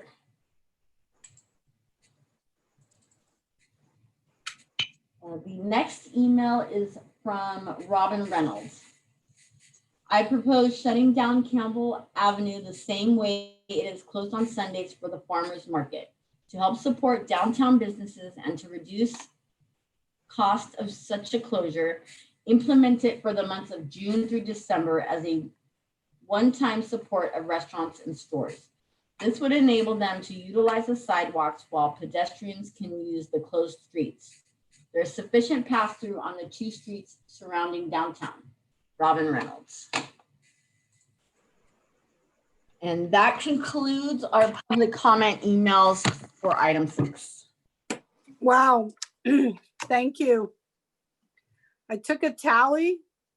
10, 20, 30. We received 10, 20, 30, 38 emails from the community. I think that really is great that we're getting public feedback. And it's really clear that people want us to open up and have outdoor dining as much as possible. So what I'd like to do is I'm going to start with Liz, but I would like to break it into different areas. The first one is, what can we do by Friday? What can we do to help our businesses to have outdoor seating? Paul mentioned about an encroachment permit. I asked Brian earlier today. They are prepared if need be to have people start showing up tomorrow with a plan of where they would like to propose outdoor seating. The second would be, what would we want to do more long-term? Whether it be close the street or come up with, use a parking lot. So Liz, if you want to start, and we can break it into what can we do by this Friday and what can we be doing later? And then also your comment about ABC. Thank you, Madam Mayor. I'm not sure I'm going to be able to follow your request. I will do my best. I think that what I heard from the conversation tonight was that flexibility is really important. To your point, what can we do quickly? What can we do without bureaucracy? Don't let the process become a bottleneck or cost a lot of money. I also think that it has to apply to all businesses. We focused on staff. I'm sure it was because of the conversations, but staff did not cover the topic of our retail businesses. And the other thing that we didn't cover was, how do we make whatever decisions we make fair and equitable across all the businesses in the city. Businesses located in all kinds of strip malls, individual buildings, and centers. So I think we have to be very cognizant of supporting all of our small businesses, restaurants included. The downtown businesses have a slight advantage because they have organizations like the DCBA to organize and help them. Having a group work with the city, I think made a lot of sense. But I think we have to be conscious of duration of any solutions that we come up with, because doing a massive solution of expensive platforms across the street might be something that doesn't work for the downtown business community. So I would hope the council wouldn't get specific. I hope that we would allow the businesses to come in with their own recommendations. As I said, the ABC has come up with a 2-staged approach. I don't know if staff's had a chance to review in detail the recommendations, but the first one seems to be pretty flexible for what happens this Friday. And I think we should coordinate with that requirement. And then when inside dining is allowed, there's another set of requirements. And that involves a small process with ABC with a plan and a $100 fee. So that's already set up for 2 phases. So I think if we can be flexible and adaptable in our process, I would support doing, take to say an emergency ordinance, but I think we could do a process of waivers. We could do a waiver that would allow any business to park in a certain percentage of their own private parking spaces. That's relatively easy to do quickly. I think that a lot of the downtown businesses do have access to parking lots behind or beside their businesses. And I think we could waive the associated parking requirement for their number of tables and things, because although those numbers are going to change with the social distancing. So I think the waiver process is simply validating that they don't need as many parking spaces as they currently do under their current CUP. So I think we could do that very quickly, and that would be good. I think trying to come up with a solution in a public right-of-way like parklets challenge that's going to take time. So I would like to solutions like expanding into private parking lots. I'd also like to look at solutions where maybe we've all made an assumption that the food has to be served at the restaurant. It may be that a variation of takeout is people get their food and take it with them. And the reason I say that is if you read the regulations, you can't put tablecloths down, you can't put napkins down, you can't put silverware down, you can't put condiments down. Everyone has to serve themselves. So when you look at the characteristics of what dining is going to be, it might provide other options for having community dining tables or things like that. So I think we need to, again, think outside the box, figure out what regulations apply from the state, the ABC, and really be thoughtful. One thing that closing down Campbell Ave is a challenge is what do we do to spend money to close it down all the way across and make flat platforms? That seems like a problem. And two, one of the big issues with the farmer's market that someone mentioned is the fire department required access. So nothing. So for starting where we are now, I think giving a parking waiver and letting everyone move into parking lots and possibly looking for a communal dining area would be a place to start in downtown Campbell with a committee with the downtown businesses, both restaurant and retail. We can't leave out our retail. And I think the places like Kirkwood Plaza and things like that can work very simply with their parking lots. So I think we could do all of this very quickly. I'm concerned that we might want to start on some ordinances, but if this is only going to last 6 months, maybe we don't need to do that. So we could be prepared, but we don't necessarily have to wait to make it happen. Thank you. Okay, so Rich, I see your hand up. Keep it brief. I agree a lot with what the vice mayor said. Yeah, I mean, I certainly like the idea of, if we call it communal dining, you know, if we're going to supply certainly the area in back of Bellagio and all that. It's city property. The neighbors, a lot of them are sending messages afraid that will increase traffic, but this is temporary. If we're talking about too many people parking and all that, accomplished a good thing. That's most likely going to be way after the pandemic has subsided, and that's saying quite a while from now. So some of this is just a Band-Aid. But I'm going to say it because I feel so strong about it. What can we do short term? The number one thing is to put some pressure on our county and the other Bay Area counties. There's a reason with most of the state and most of the rest of the country allowing people to dine in. There are a lot of rules that keep it safe. As far as I've seen, there's been no uptick. You keep the tables 6 feet apart. You clean the tables. There's just a whole lot of rules that make it safe. So for those of you who call into the county meetings, one thing we can do is speak up, say, well, why we and nobody else are we delaying this over and over again? Eventually, I'm sure in the next few weeks, they'll have to give into that. But that's ridiculous at this point where we know that just touching a table or something doesn't tend to give the virus. So into my soapbox on that. Yeah, I'm not into closing downtown. If we want to try it once a month, we could try it, but I know we've had a lot of discussions on that in prior years, and that always gets difficult.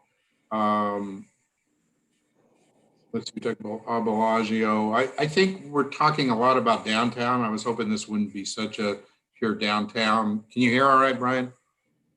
I don't know if you were, oh, I thought you might have said you weren't hearing me. So certainly the prune yard is, you know, that has a lot of private land there. And if we're talking about there isn't enough parking in the prune yard, well, we're doing something really well if in the next 6 months we use up all the parking. I really don't think that's the problem. I've been talking to an awful lot of the business owners the last week, and you know, everybody's hurting. Even the people you think aren't hurting are hurting. And so I would put this under an emergency thing and agree with the vice mayor that all stops are out, whatever it takes. The prune yard, somebody I think was a speaker from Alvin's Corner. I talked to somebody associated with that last week. They have, you know, that's a nice retail spot there for that new restaurant that's there, the coffee place. Again, under this communal dining, if they want to do it, they'd have to propose something, but I would hope that there's open eating area. That's kind of what we do now downtown with Moe's and Opa's and all that, that there's kind of, I know they separate it out, but it's kind of a communal area and it's kind of a nice thing where you keep it around. And again, to the neighbors who use the terms like crowded mess, this is temporary. When we get to the point of a crowded mess, again, we're doing pretty well. I don't see that short term as a problem. Let's see. Yeah, so again, I think a phased approach, let's try something that works in the short term. Again, I like this idea of a communal dining areas all through. Wherever we can get, again, I'll use Prune Yard downtown and these various retail places like Alvin's Corner that are around the city. And I forgot what that area is called around Kirkwood Plaza and where they have restaurants and things. Thank you very much. Thank you. Anne? So I can concur pretty much with the two previous speakers. I'm not interested at this point in doing a formal text amendment to make changes to the downtown, to change the zoning. I feel like this is an immediate need and a temporary situation, and we need to be creative and do what we can to help the restaurants expand either onto the sidewalk or in the parking lots. Hang on real quick, Anne. We're having a hard time hearing you. Can you speak a little louder? Sure. Is that Thank better? you. Yep, better. I really think that I think the plan should be flexible and adaptable. I like the ideas that were shared by a couple of the downtown restaurant owners and the chamber, that it would be nice to have a representative group of restaurants to meet and kind of come up with some possible solutions that could help meet their needs. I think they're the people that are creative and probably have a lot of good ideas. I would include some of the retail businesses in downtown, because I think that closing downtown Campbell Avenue is going to affect some of them, and it may have a negative impact. So they should be part of the discussion, as well as the neighbors. We've heard a lot of concerns tonight from neighbors that don't want to close downtown or Campbell Avenue. And I'm not necessarily opposed to that. I mean, we could look at that at some point in the future, but for the immediate, I think what we need to do is help these restaurants expand on the space they have and into the driveways. I do believe that it should be a citywide, on a citywide basis, so that all restaurants are treated equally. I do agree with that.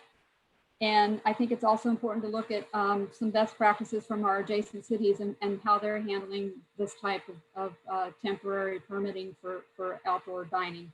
And I really would like to echo what Councilmember Waterman said, that we really do need to put pressure on our county officials. I listened to the weekly briefings, and I really feel that we need to put some pressure on them to allow indoor dining so that we do have, and we adhere to the social distancing. And I think that maybe perhaps a letter from the mayor or the city manager to the board of supervisors would be in order. Thank you. Paul? Thank you. So let me just comment on the last thing that Councilmember Bybee said. I agree with you on the pushing on the county. I think obviously it helps if we can get back to indoor dining. I just have a feeling it's not going to impact a lot of these restaurants significantly up front because limiting the number of people inside, they would hire servers and hire bus staff and all that. It may not be feasible when they're only at 25% capacity. So I think that's a good push, but I don't think it solves our problems today. I'm going to be in a lot of agreement with what was said tonight. I think we have to speed and responding is number one. And I agree with the Vice Mayor of Emergency Resolution. We need to move fast. We're not going to solve it all, but we can fix things along the way. I think that we need to make sure we're not burdening costs on the owners. They have enough trouble, so there shouldn't be any city fees and other costs if the city can help. I think the Vice Mayor also said, don't forget retail, don't forget downtown. I have zero problem with retailers having outside displays. If you're in the courtyard and the courtyard people want to have displays in the courtyard, that's phenomenal. If you want to have displays on private property, like the pay lot, if they can arrange out with the owners, that's tremendous. And I think it was, and we say, we have to be cognizant, not just of the retailers, but it's the curbside pickup for retailers, but it's also the takeout and the DoorDash and the pickup. So we have to watch when we close things down, is there access to those businesses that are doing pickups and deliveries to other people? As far as mentioned, like the pay lot, Chris at Brown Chicken pointed out private property. It's important that we allow that because he, for example, doesn't have a patio in the front. If he can arrange some other property that helps him, I'm all for that. I like that the chamber can and Sushi Randy mentioned get the businesses involved. That's a long-term thing. Let's not wait for that. Let's get them involved and modify things as need be if they come up with better ideas or something happens. I think Randy said, don't let the what if stop us. Something is going to be different than what we thought it was, or something is going to expose itself as being, it could be better than we did it. Fine. We can come back here. We can even come back here on an emergency basis and fix it. I thought the letter from Alvin's Corner, Penny Lane was excellent. There's an example where they could be up and running immediately without impacting parking or access or sidewalks. It's a no-brainer. And I think somebody mentioned there's Kirkwood Plaza. I think the Vice Mayor said there's Hamilton Plaza, there's the Prune Yard. There's so many that could do that with so little impact. We have to figure out how literally Friday or Saturday they're up and running because they don't hurt anybody. So I think there's a lot of them, even to the smaller lots where Sorrel Bistro is. It's a private lot. And if Sorrel Bistro loses some spaces there, I think I'm going to guess a lot of people are walking to Sorrel Bistro, and more people will walk that way. If the Prune Yard's crowded, I'm downtown, I'll walk to the Prune Yard. I'm okay with that. So I think the ones that have the private lots of their own like that should have a lot of flexibility. You just can't get hung up on X spaces per. If a lot winds up with a parking problem, God bless us all. That's That's good. I'd love to see that happen. And we can modify as goes on. I don't know that I want to shut down the whole street, but we haven't talked about, does it make sense to expand and shut down one lane of Campbell and have a loop with one direction? The people we haven't heard from, that's not overnight, but we have to involve public works here, I think, and understand the traffic flows and what happens if we do that, not just to parking in the areas, but where the cars go. With the loop streets, it may very well be manageable, but we should involve public works in that decision. I have a feeling, I understand everybody's concerns about parking and traffic.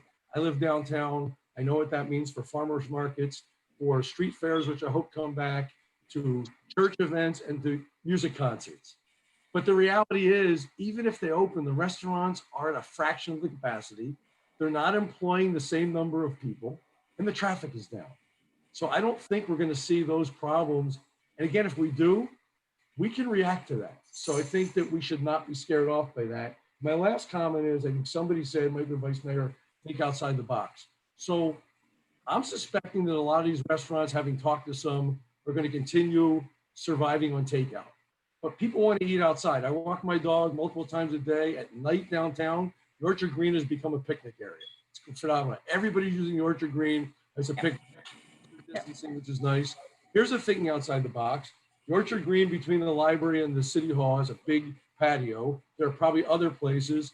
The city could put tables there and all of a sudden people could be eating there. There's problems of who's going to clean it, who's going to do whatever. I've urged the public works director, by the way, to add trash cans because there's so much takeout. The cans get full every night. But if we did something like that helped somebody take takeout downtown especially and walk and eat in the park, essentially, someday those tables go into Campbell Park or John D. Morgan Park or Community Center and they replace what we have there. It's not even a loss of money. So that's the kind of thinking outside the box. If I can take out and sit down nicely somewhere and sit down at a table with other people, I'm going to buy or do takeout more often. So I'd like to see us do that as well. And the city can contribute and maybe find some spaces where we own the property and say, you know what, make it a picnic area and enjoy. And if it's popular, leave it. If it's not popular, repurpose the tables. But I'm in favor, let's do something now and move forward. And if we need to come back to implement, let's do that on an emergency basis before the next meeting. Okay, does anybody have any other last comments they would like to make? Okay, so I am in total agreement with what you guys are saying. We need to act quickly, we need to act swiftly, we need to be flexible. We need to have it be fair across the whole entire city. The downtown is going to have some different situations, but whatever we can do to get the whole city open. I like the idea of right now for Friday and this weekend, if you have parking spaces like Alvin's Corner or the Prune Yard, basically let them put their tables outside, meet the requirements per the county ordinance. I would defer to Paul and Bill on, can we just do that? And does this existing resolution that we passed to say that code enforcement's a low priority, do these fall under that ordinance already? Bill's shaking his head no. No. So I guess my question to Bill and Paul is, can the communal table area be established either in the sidewalks around the green or in that parking lot across the street from City Hall or the bigger public parking lot by El Bellagio? I know there's some situations with the parking lot behind El Bellagio that they pay for some level of maintenance or they pay for part of that. So that we should be considerate to that. I think as much on the main street of the city or the downtown, if there is room to expand out, bring your retail racks out or tables, as long as we keep the public sidewalk that people can still pass and walk through.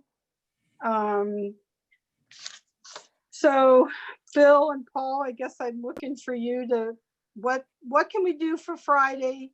And then after that, to look at it long-term, I like the idea of having either a council committee and or a public task force, which staff would be a part of. And that we could have representatives from retail, restaurant, Prune Yard, Alvin's Corner, whatever, but that we have this larger dialogue with more businesses within the city. So what can we do Friday? What can we look our other way if we have to? And then the long term, have a better study of closing the street or having a pedestrian malls and that kind of stuff. You want to start, Paul? Well, okay, I'll start, but we definitely need to bring Todd into the conversation. You know, setting up tables and chairs and putting them in Harrison Park or Orchard City Green makes a lot of sense, but you know, there are still requirements to clean those tables after every use. Who's going to be assembling the tables and taking them down?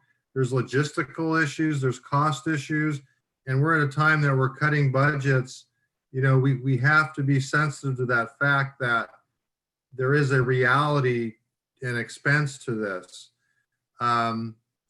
I wanted to go back, Madam Mayor, to your question where the city attorney was shaking his head. I recall the resolution not being limited to the downtown. It was applied throughout the city. Isn't that correct, Bill? Yes, it was applied throughout the city, but the scope was limited to just allowing existing businesses to sell or supply Essential services. products that they already are using. Right, but so the essential services was in line with the county order. Now that the county order is allowing these businesses to now open up, they're not changing their operation. They're just changing the location of where they operate. They're still serving hamburgers. They're just going to be out in a parking lot. Correct, but the resolution that was previously adopted didn't deal with that at all. Yeah, we may be. But we Yes. could Maybe call splitting it. another emergency meeting as quickly as possible and have, like we did on that one, that was a very short notice. We called a special meeting. Is that something that we, maybe not by Friday, but maybe by Monday or Tuesday of next week? Can we do something like that to allow them to expand Well, as needed? yeah, before we get to that, I think we need to separate use of public property and use of private property, because we have pretty good control over the use of public property. We could issue encroachment permits to allow that. We could establish conditions to deal with the issues of cleanup. Now, enforcing them could present some problems, and you know, Todd can probably address that better than I can. But that can be done with the authority we currently have as staff. It's the issues of working on private property that we would need some kind of resolution or action by the city council. So I have a question for the council related to the downtown. We heard loud and clear that there's really no interest of closing down Campbell Avenue.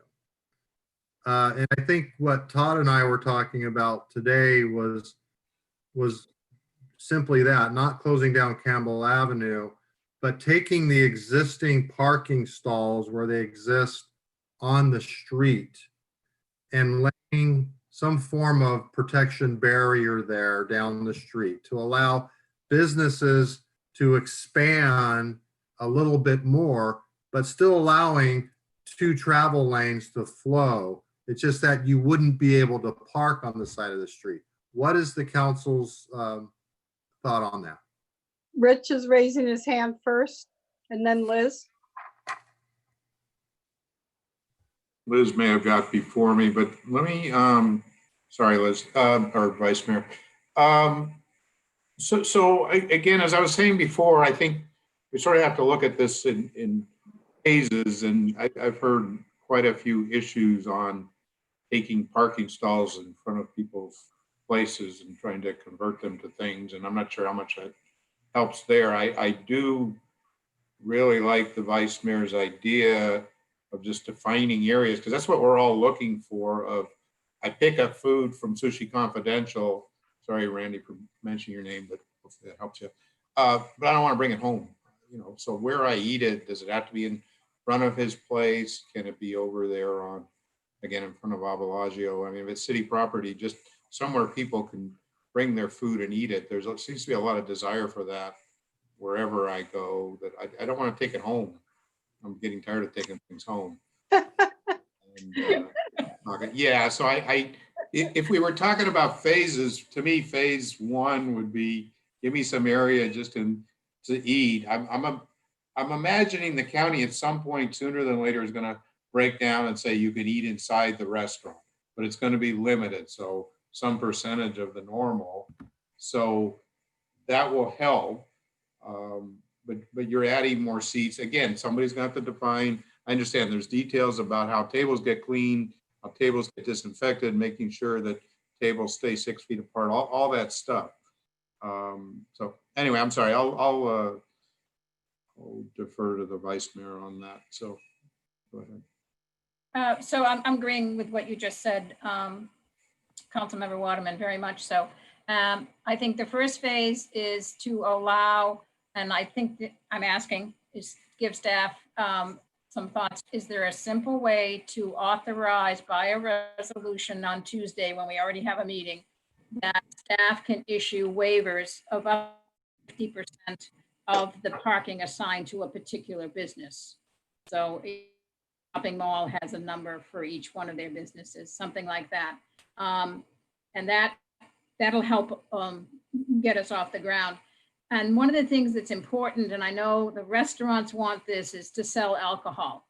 And there are requirements in the ABC phases about selling alcohol. So that's going to have to be worked on by them. The restaurants need to come to us and say how they would like to make these things work as they transition into going inside their businesses, because I agree it's going to happen.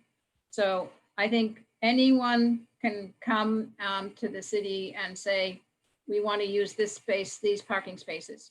And if we can do maybe an emergency resolution on Tuesday that simply says staff can issue a parking waiver, whatever, then everybody's legit, and then everybody can do something right away. Paul or Ann, do you have any comments else, Paul? Just that we move quickly. I'd forgotten, Vice Mayor Marisco, we have a meeting Tuesday, so we could bring something up there, I assume, if it was agenda. That's a great point. I forgot about that. And to answer the community development director, that's fine. I mean, I think at least the starting point, taking away those spaces and making them used makes total sense. It's something to be done quickly. There's logistics. If it's like Councilmember Waterman said, shared tables, who puts them out there? There's some logistics to work out here. And in downtown, at least DCBA and the chamber can probably help figure out the best way to do that. But I think that's a great start. And before we do anything with the streets, I do think we have to invoke Public Works in there and talk about the impacts. There's impacts beyond people's fears of what might happen. There's real traffic concerns, and there are people that study that, and we can but I definitely agree with Community Development Director. That's where you start with the tables lined up, basically losing parking but not driving. Ann, do you have any other comments or take food for thought? I'm good. You're good. So let me ask I do want to hear from Todd here. Hi, Todd. So Bill, I didn't say hi earlier. Sorry. So can we get a resolution for Tuesday? Is that too quick? We can try and put something together. And I mean, yes, we can have something for you, I think. Whether Okay. it will do what you want, we'll have to see. Right. Hey, we're thinking outside the box here. You know what? This is a learning process for all of us. We're going to make mistakes along the way. There's going to be hiccups. We have to accept that that's what's going to happen, but we're all working towards a common goal. So, for public property, i.e. the street or the parking lots, or even the sidewalk if there's room, a business could theoretically come in tomorrow with a drawing and say, I want to take over these 2 spaces in front of my building in the public street. Here's how I'm going to protect people. I'm going to assign my liability and say I'm responsible. So theoretically, they could be coming in tomorrow to propose that, correct? Yeah. On public property. Bill's shaking his head, yes. They can submit an encroachment permit for that, but the vice mayor doesn't seem to support that. I don't think that's what council said. I think correct me if I'm wrong, Councilmember Waterman and I and Councilmember Resnikoff said not to deal with the public streets right now, just work on private parking lots and public parking lots. Okay, well. And putting tables out in public spaces. That's what I heard, not moving into the parking, street parking at this point. That might be down. Okay, so if we allowed, say, for instance, the parking lot across the street from City Hall, and if we closed the lot to cars and said, people, businesses, bring your tables in, set up an area, you're in charge of your tables, let people eat outside. We can do that quickly, right? Paul? Yeah, we can do that quickly, certainly. I don't know how effective it's going to be, other than it would cater to the to-go takeout customer. Yeah, We're looking for every ability and possibility here, though, okay? Where all ideas are on the table. Yeah, just one wrinkle with that parking lot. As I recall, we have to go over private property actually to get into that parking lot. So we'd have to make sure that that property owner is agreeable, but obviously they've been letting us do it without any real penalty or consequence all these years. Todd, sorry, Paul. Oh, I'm sorry, Madam Mayor. We're not limited to that parking lot though, right? We have, Right, I'm just saying, for instance, if that is, okay. All right. so Todd, is that true? We have to cross private property to get to that? Yeah, we actually have a couple of issues with a couple of the parking lots that might be what you might call logical candidates. So there is the lot that was being referred to directly across Civic Center Drive from City Hall, so that there is a kind of an ingress egress issue there. And then the other parking lot that's been also mentioned is the one that runs kind of right perpendicular or adjacent to Abellagio and the Opus building. And that, while that is a public lot, there is still it was built under a parking assessment district, and there is still kind of a maintenance issue out there, which I think could be addressed, but it's something that we need to be aware of. And then, of course, we have other public spaces that have been mentioned here, like Orchard City Green and Ainsley Park, and there's probably even a couple of other small areas that we could consider. I think the issue here with the implementation would be, is this something that we want to treat, for lack of a better term, something like a public park, where we're coming in there and setting up tables for people to use to take their to-go orders.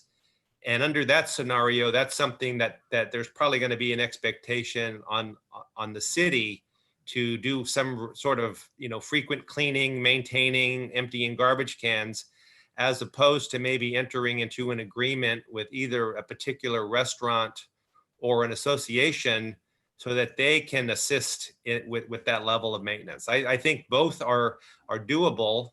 And they're going to require resources on the part of either the city or the association or the restaurant. But clearly, if we want to maximize the use of those new tables and those facilities, we're going to have to make sure that is pretty tightly addressed. Otherwise, we're going to do it for nothing. If we're just going to go out there and allow the first party to use a table and it doesn't get cleaned, then it's not really going to serve a purpose again the rest of that day. So we could be making a pretty significant investment and not getting a lot of return on that.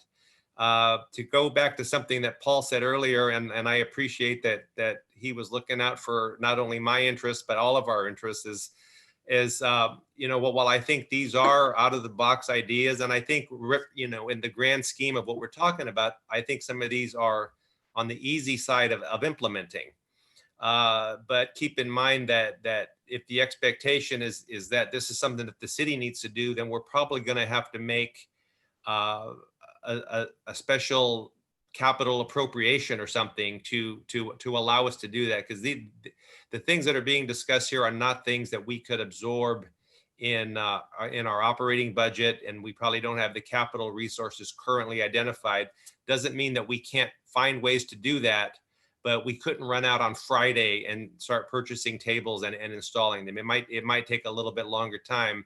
And that may be something that, since we are meeting next Tuesday and we're going to have our first real shot at the proposed operating and capital budget, that may be something that the council wants to factor into that discussion, is potentially identifying resources to allow some of these things to happen going forward.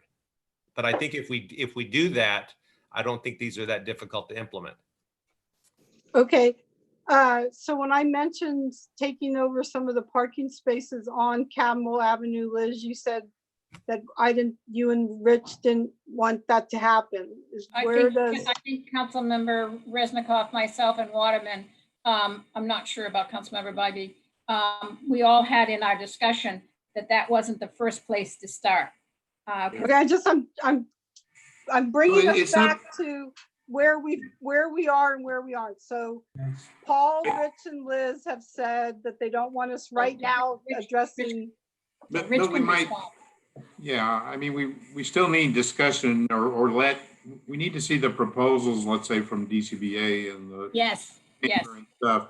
yes. I don't know if we need to have council members part of that. I'd like to see their proposals working with staff, but I think we're also missing, again, there's the low-lying fruit. Downtown tends to be more complicated because it's an active street.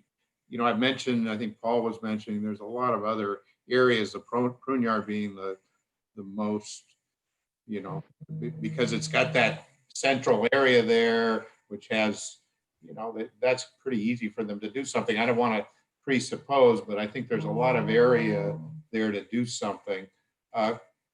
So we could sort of take, the question would be, what is the low-lying fruit? And then, like I said, I'm picking Alvin's Corner just because I talked to somebody there and we heard somebody speak tonight, and Paul was talking about, I think, what is it, those restaurants I think are at Kirkwood Plaza.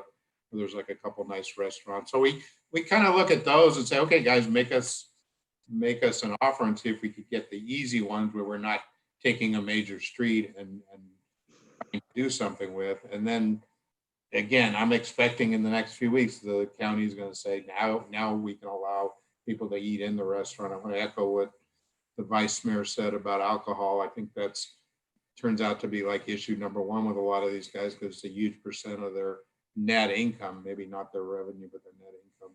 And that's hurting the most when people take the food home because they're, you know, they have their beer. Okay. So Paul, again, I would like to see it that way. Yeah. Thank you. So let me Sorry. clarify if I can. I mean, I agree. Initially, we know that there's Alvin's Corner, there's Prune Yard, there's Hamilton Plaza, Kirkwood. They can be done so fast.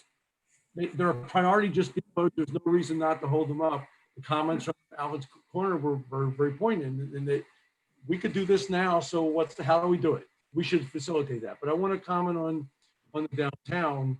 I think closing the streets is a long-term thing if we ever do it. I would like to see the ability to have tables in there quickly.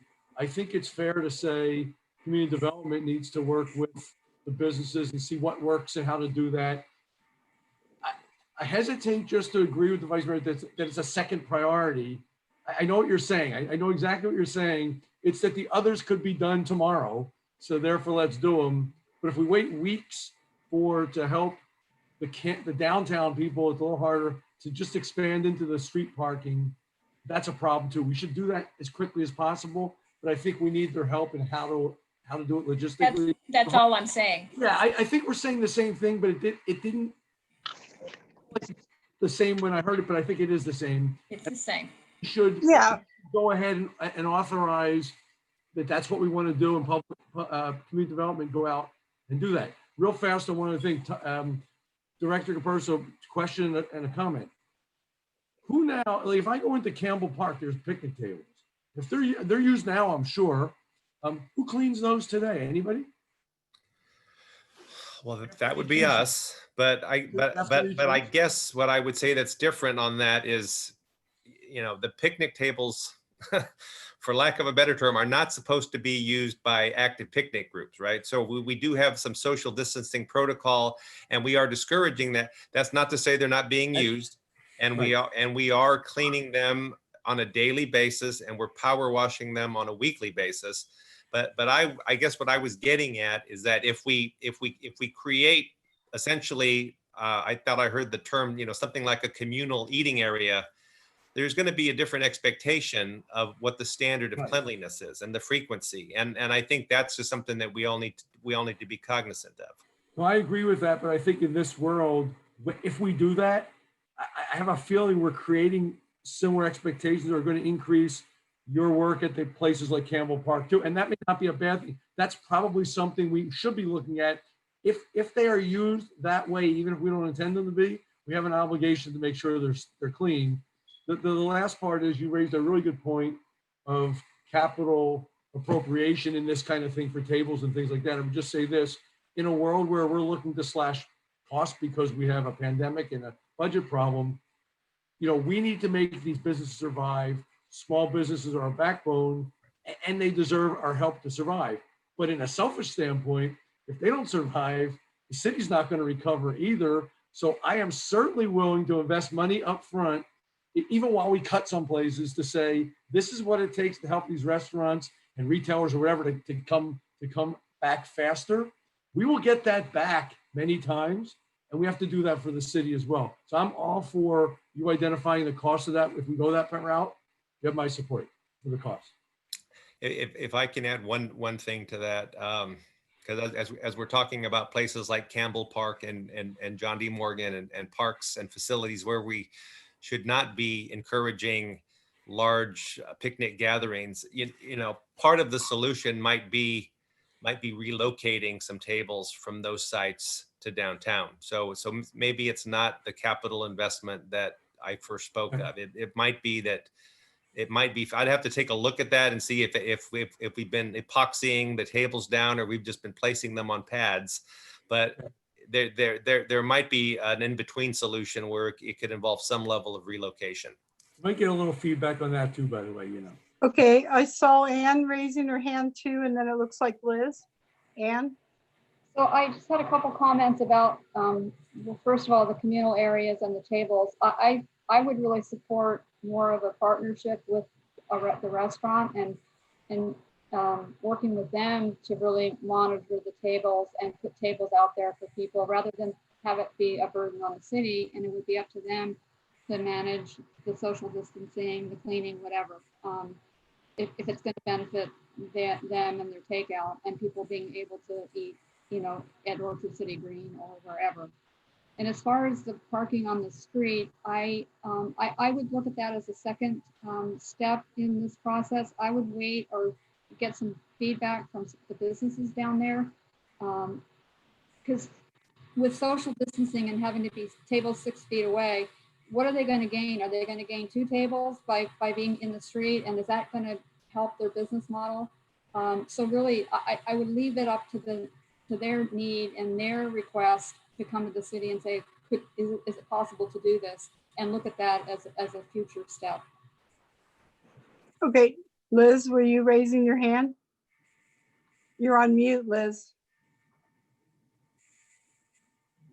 Thank you. I was just going to respond quickly to Director Capurso. I think, I mean, JD Morgan Park and even Campbell Park, I'm not so sure because there are restaurants nearby. We're really trying to help the businesses in situ, right where they are located. And that's our, I think that's my mental, all the retail and all the businesses in their locale. We're just trying to help build clientele and build an ambiance that reinforces the energy of these different businesses in our community. So thank you, everybody. And I hear what you're saying, Todd. I think the tables are bolted down, by the way, or glued. So I'm going to go back to Bill and Paul. If I'm the prune yard and I want to drag my tables out of my restaurant and put them out in my courtyard, can they do that this weekend? Well, I wouldn't have any problem with that. You know, as long as they're on private property and they're within the common areas of the courtyard, I think they're meeting the spirit of the entitlement. It's when Okay, I'm sorry. I'm sorry. There's a little lag delay, so I didn't mean to interrupt you. Keep No, going. it's when they get into travel lanes and parking stalls, that's where the issues come up and that we can resolve them. But if they stay within their common areas, it's pretty easy, as Councilmember Resnikoff was saying. That's a simple one. Okay, so prune yard, you can move your tables out into the courtyards. Don't block traffic. Don't block parking spaces. Go for it this weekend. How about some place like Kirkwood Plaza that has the, what is it, the oyster bar and They do have some public Papers. sidewalks there. Can they move out into those areas? You know, they already, I know Capers already has an outdoor area. You know, I would be okay with them in parking stalls there, fronting their areas, but I may need to check in with, you know, John Kerkorian to see what his feeling is in the spirit of what the council is saying, and hear what their thoughts are, because it has to work for the owner as well. Okay, so how about something like the Winchester Boulevard, Merrill Gardens down to past Case Lupe or whatever? Could they move out, like on Winchester Boulevard by Merrill Gardens, there's a little bit wider sidewalks. Can they drag some tables out and put them out in front of their restaurant to have outdoor seating? Sure. Okay, Yeah. Paul, you're raising your hand, Paul Resnikoff? Yeah, I think I might help with this. Instead of identifying, we seem to be back to where we did this before an emergency. Can we then just move toward this? This would not be for the public streets, but for those private ones that the mayor's just mentioned, all of them. Can we move forth with a resolution essentially not doing no enforcement until we get an ordinance written? That's what we did before downtown. That would cover Pruneyard, Merrill Gardens, all these ones, and we don't have to identify, and they can just move. And that's the simplest, fastest way. And I guess if they come in with a plan, if they need that, they're done. And then I guess we could say to work with the associations on the public parking streets or public areas of the city parks and the city Orchard Green and things like that. So maybe a double resolution, one that says, let's get moving and not do enforcement on private property, and ask the city to move forward with the stakeholders to come up with a plan, an ordinance, or resolution for the public property. Because otherwise, Okay, down each property, would that, to Director Kamoyan, does that give you enough direction to say we can run, and some people could be in business this Friday? Well, you mentioned resolutions, that means we'd have to come back. I think we have enough flexibility to allow the expansion of operations on public property, private property, so long as it's within common areas and not obstructing traffic and streets and all that. So do we need a resolution that delays enforcement like we did before? Is that how to do that? Bill, what's the? Yeah, I mean, am I muted? No, I'm not muted. No, you're Okay. good. That would certainly, a resolution would certainly be one way to do that. It would make sure that the expectations are clear.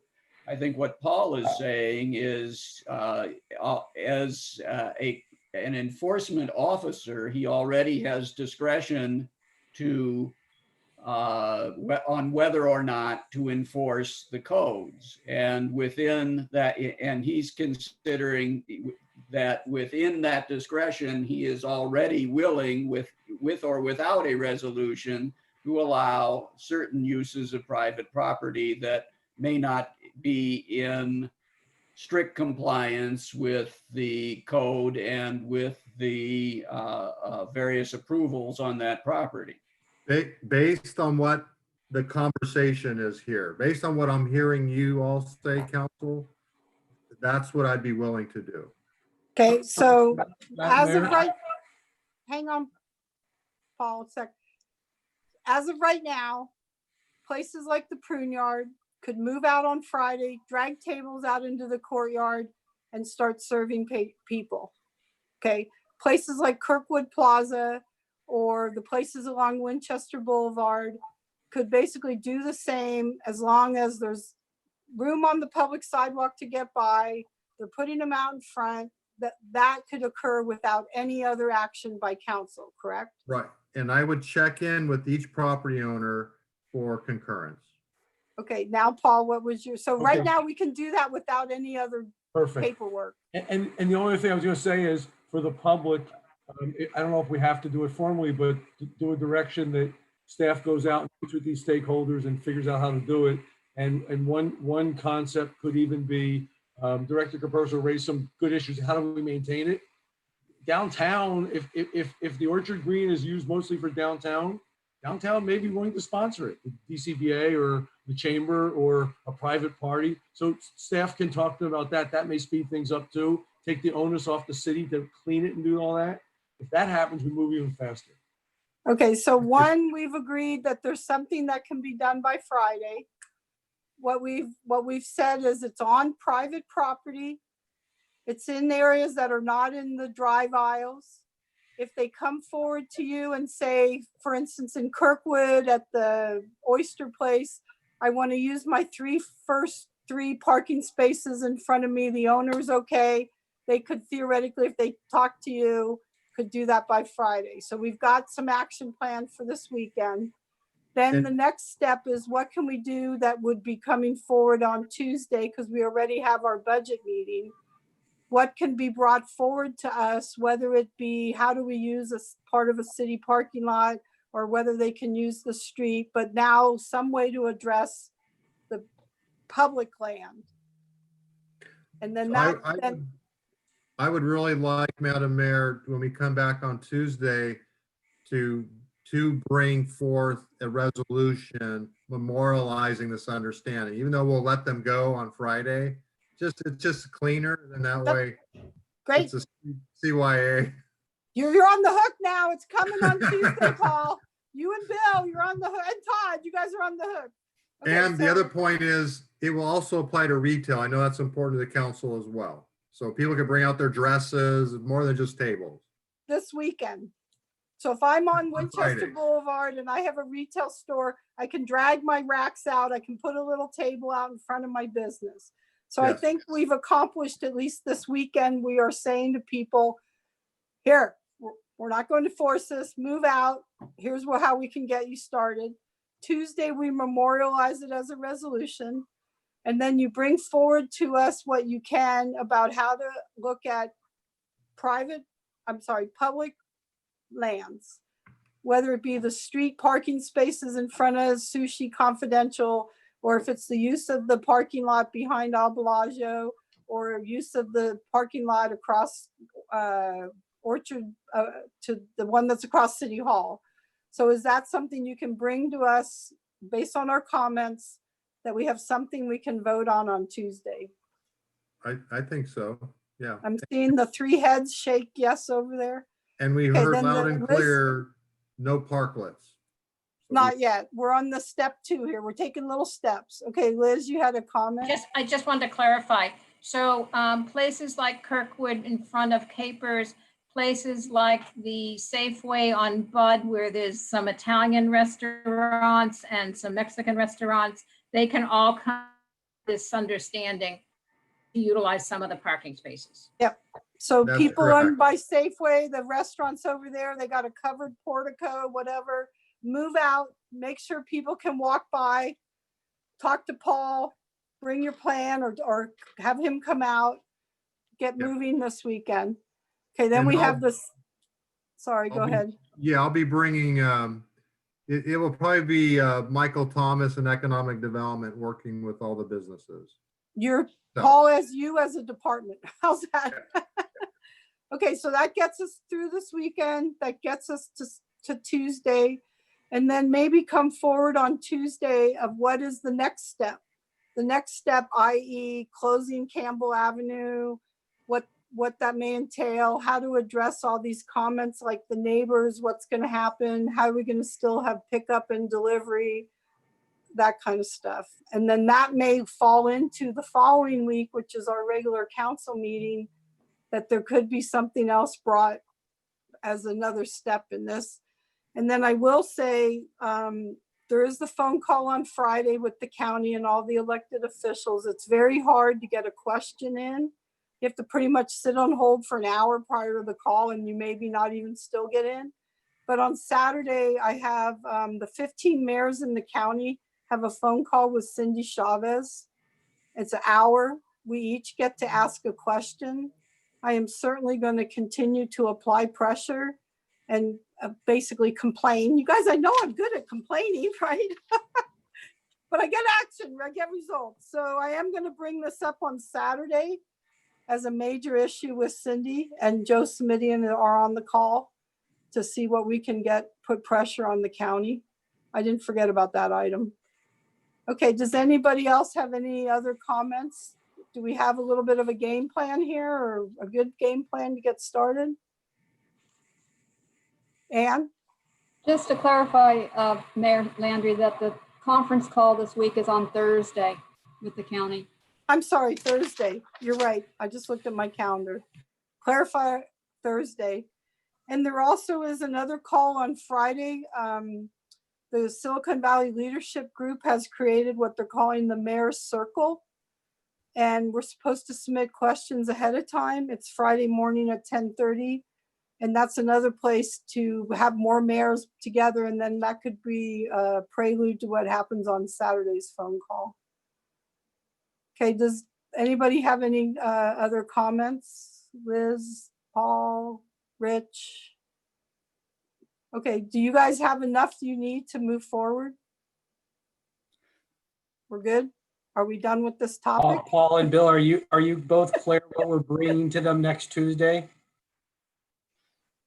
So next Tuesday, this Friday, we're gonna go ahead, tomorrow, we're gonna start contacting all the property owners of shopping centers. And then we're gonna give them allowances per the council direction. Tuesday, we'll bring forth a resolution memorializing this direction in our implementation.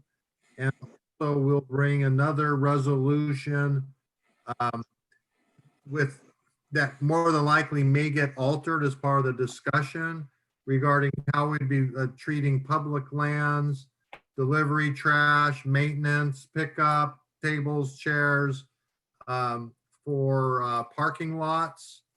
And I think parking lots pretty much, and public common areas like Orchard City Green. Okay, and places like in front of Brown Chicken, Black Cow, they have that alley. Can we Yeah, close you the alley? know, the Hicks property, I think that's what he was alluding to, Chris, was the Hicks property in the back there is kind of unused land, but that would be a private agreement between him and Bob. So Is there ability to close the alley? no, he could move- they would have to no. cross the alley to get to the dock. Oh, okay. So that could be an issue, but we'll talk with Chris.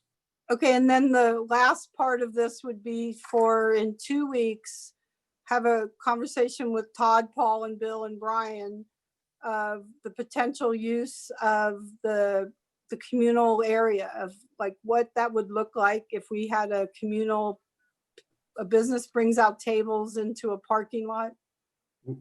Well, if we have a special meeting next Tuesday, we will bring it forward that day. Okay, I didn't know how quickly. I'm not sure what we're bringing forward related to public land next Tuesday, though. Well, I didn't think you could do it by Tuesday. Yeah, but I think that we've got to go out and have some conversations with the DCBA and the chamber. So I think we have enough from council that I think we know what direction to go in. I don't know that we have anything as definitive that needs to go in a resolution at this point. I think what we might want from council at some point, whether it's next Tuesday or the Tuesday after, is are you going to want us to look, are you going to want us to look beyond that at public areas, whether it's on-street parking stalls or expanded sidewalk areas? That's where I don't think we have any good consensus quite yet. I think the consensus is that we're not doing that yet.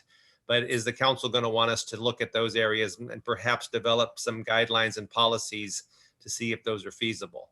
But I think in the short term, I don't think that we have anything as definitive that goes in a resolution, other than we've identified some areas to have some conversations with the downtown restaurants and other business owners about the feasibility of installation and helping each other operate those areas.